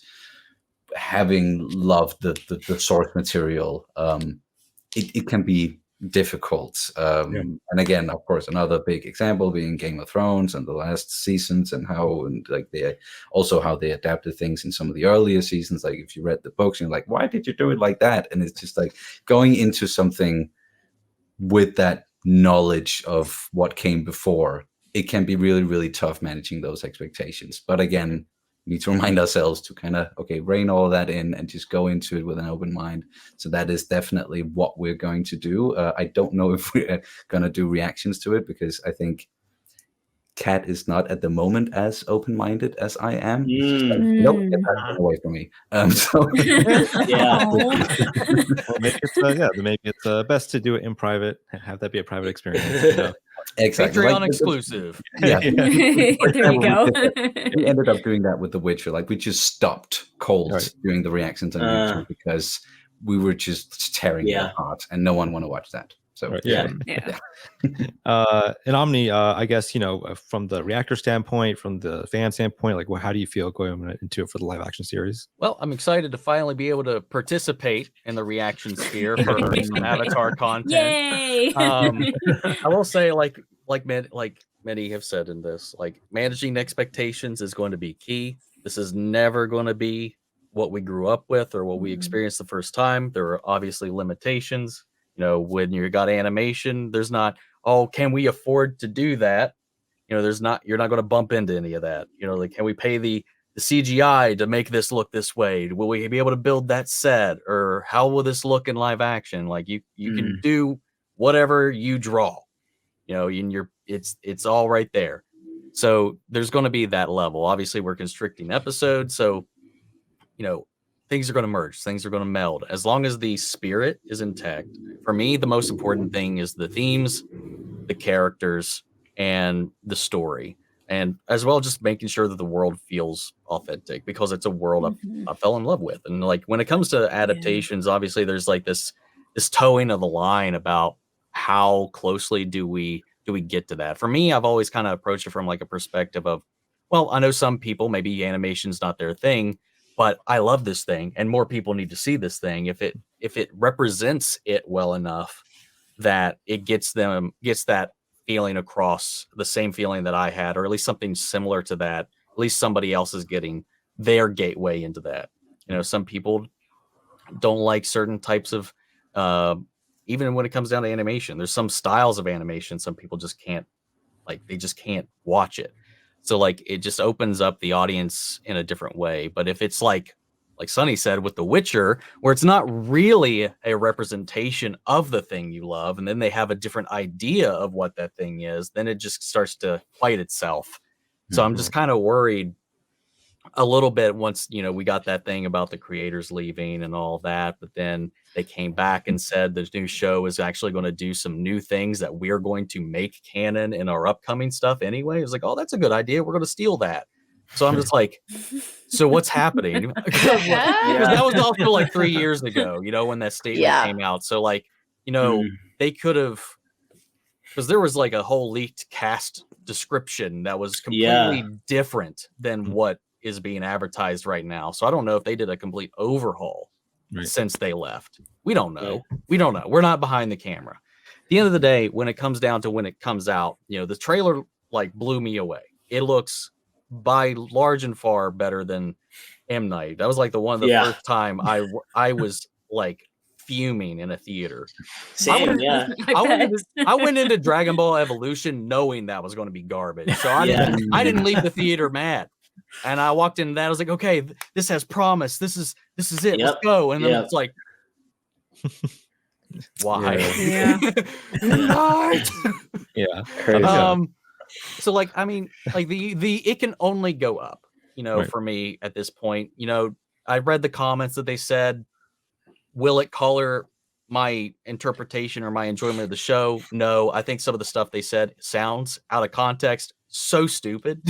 Because like it just to me, a lot of it came off belittling of the original of those ideas. Like, oh, the gender roles with Katara were problematic, so let's get rid of that. Or Sokka's sexism, we wanted to get rid of that. We want to be talking about that. It was like, well, this is the thing about the show, is like we were talking about before. It handles like real world issues, and like it's not like it's glorifying any of these things. Like the whole thing is, you know, she climbs out of those gender roles. He learns not to be sexist. These characters see issues in the world, and sometimes even in themselves, and grow. It's kind of the problem I've seen in a lot of things, and I'm not the only one that's called it out. But like a lot of times in like the last 5-10 years, we've been seeing a lot of like, let's not have too many flawed characters in our lead spots or whatever. Like, let's not have any traits they need to grow out of or anything they need to learn. They just kind of start off kind of as a blank slate to begin with. And that's just not how the world works. And that's one of the things that I loved about Avatar, is it didn't skirt or shy away from a lot of that, because that's the journey, is like, you know, things are complicated. Sometimes somebody's going to have a different idea than you about certain things, and you might have to challenge that. You might have to go beat the out of your sexist step grandfather. I don't know. Yeah. Like, like women can't wear waterbending here. It was like, oh yeah, well, you know, sometimes you just gotta challenge the world a little bit. And it just the comments made me feel like they're watering it down, or they're pulling their punches on a way, or they're afraid maybe they aren't good enough to tell those kinds of stories in a nuanced way. But that's my problem with the comments, you know, because Sokka's sexism technically is only wrapped up by the fourth episode anyway. That whole arc, you know, the Kyoshi thing, that's episode 4. So like that whole thing isn't a large part of the show for Sokka. It's a good initial thing for him hurdle for him to overcome, but like that doesn't persist past that point. So if they cut that out, they just took out the part where he got a hole in his pants. That's pretty much it, you know. Pretty much, like it's in the moment, in watching it, it would honestly, it would just been better if they just didn't say anything. I think. Because if it doesn't play into the story they're telling, if it doesn't happen, like, you don't need to address it. You don't need to say that there was a problem with the original and we're fixing it. Like, it's not that. Like, you're being a coward a little bit when you kind of call it out as a problem in my book. But in the moment, it's not going to matter. Like, if the story they tell doesn't need that moment, if his journey in this story doesn't need those elements, Sokka's got so many other characteristics and journeys, like his own self-worth about being a non-bender in this group of really special, powerful people. Like, that's a huge thing. Him trying to be a leader, him being the only warrior in his village, when realistically he just wasn't old enough to go fight. You know, that's the reality of the situation. But then him learning to be a leader, being a strategist, him growing into becoming that warrior that he should have been, or that he thought he was initially. Like, it's all a coming of age thing. You know, that's just one teeny little aspect of his character, much like the Katara comment. As much as she is a mother to the group, you know, it just depends on how they tell that story. That's not going to be that relevant in the first season anyway. You know, will that undo the moment she has with Toph, and then the moment with Sokka being like, I don't even remember my mom, I just remember Katara? Like, that one, more than the Sokka thing, irritated me, because like, it just you know, one thing I think the show, I'm sorry, I'm rambling at this point. The one thing that the show did I really like it. well is it showed like so many different kinds of people and gave them a voice. You know, there was a like smorgasbord of badass women, like all throughout the season, and none of them were the same. They were all so different. Toph was this, I got this, I can carry my own weight. I have to maybe even allow people to help me. You know, I don't want to be seen as weak or meek or anything like that because I can't see. Like I can take care of myself, and then learning how to allow people to let you in. Katara lost her family. You know, her mother was killed. Her father had to leave. She had to take over that role. And I've known people that have had to do that in their lives. They became the parent for their sibling. Right. Like, it's what happens. Like, it's not bad. You know, then you have people like June. She's out there. She's a badass, sexy bounty hunter. Hell yeah, let's go. May, Azula, Ty Lee, Suki. Like, it's just like, like, it's not, to me, it was just like, why are we limiting this? I was like, I don't know that that's what we're doing, but that's what it sounded like when they put that statement out into the ether. It was just like, oh, that's not what women are. I was like, well, women aren't just a box. Men aren't just a box. Like there's shade. There's all kinds of shades. And I'm just like, that's one thing the show really did well was like, it really broadened your perspective on humanity. Right. Yeah, I'm hoping that I'm hoping what the implication with those statements is just that they're trying to adapt sort of like maybe the sort of over the top cartoonic level of dialogue to be a more like live action ease. So like, because you know, that's like what I'm hoping. Like for kids in a cartoon, you kind of have to have like moments where Sokka's like, girls can't do this. It's like maybe not making it so overt in a way where like we can like digest it a little more maturely. Right. Yeah, stuff like that. And Andres, I guess to sort of help us wrap things up here, what are your thoughts going into the live action series coming soon? I heard everyone's thoughts and I'm so overwhelmed. I have so many thoughts. And I'm the last person and everyone's like, just wrap it up. My bad. I took the No. I just feel like it's such a... I've been talking about this for years, man. I don't know if you know this, Eric. I'm sure you do. Like ever since I even had an opportunity to be on a mic on a podcast, like way back in the Schmoes day, I talked about the power of animation. And I've always argued for the fact that it could stand alone, regardless of what genre it is, regardless of what age group it is. Animation can do the same thing that live action can do, if not better. And it kind of frustrates me personally that it's 2024 and we're still undermining animation. We had the opportunity to nominate Spider-Verse for Best Picture and it didn't get nominated. That's the kind of stuff that like bugs me, because it's like, we know what animation can do. And sometimes I'm like, yeah, let's bring it live action. It'd be cool. And then sometimes I'm like, is there a reason for it? Is there a purpose for it? Because Sonny, I don't know if you can back me up on this. When it comes to like the Rebels crew and seeing them in live action, to me, that was a little bit different, because to me, that was like, I want to see a live action Hera and a live action Ahsoka and a live action Sabine, because that to me really can get Star Wars fans to be like, I have to see Rebels. Like Rebels is a must watch now that I've seen Ahsoka. Whereas for this one, sold it. Yeah, exactly. But for this one, I feel like everything you can get from a live action show, the animated show can already do. And I always say this, the only reason for me that I'm always going to support in some way or another a live action version of these shows is because of the cast. The kids.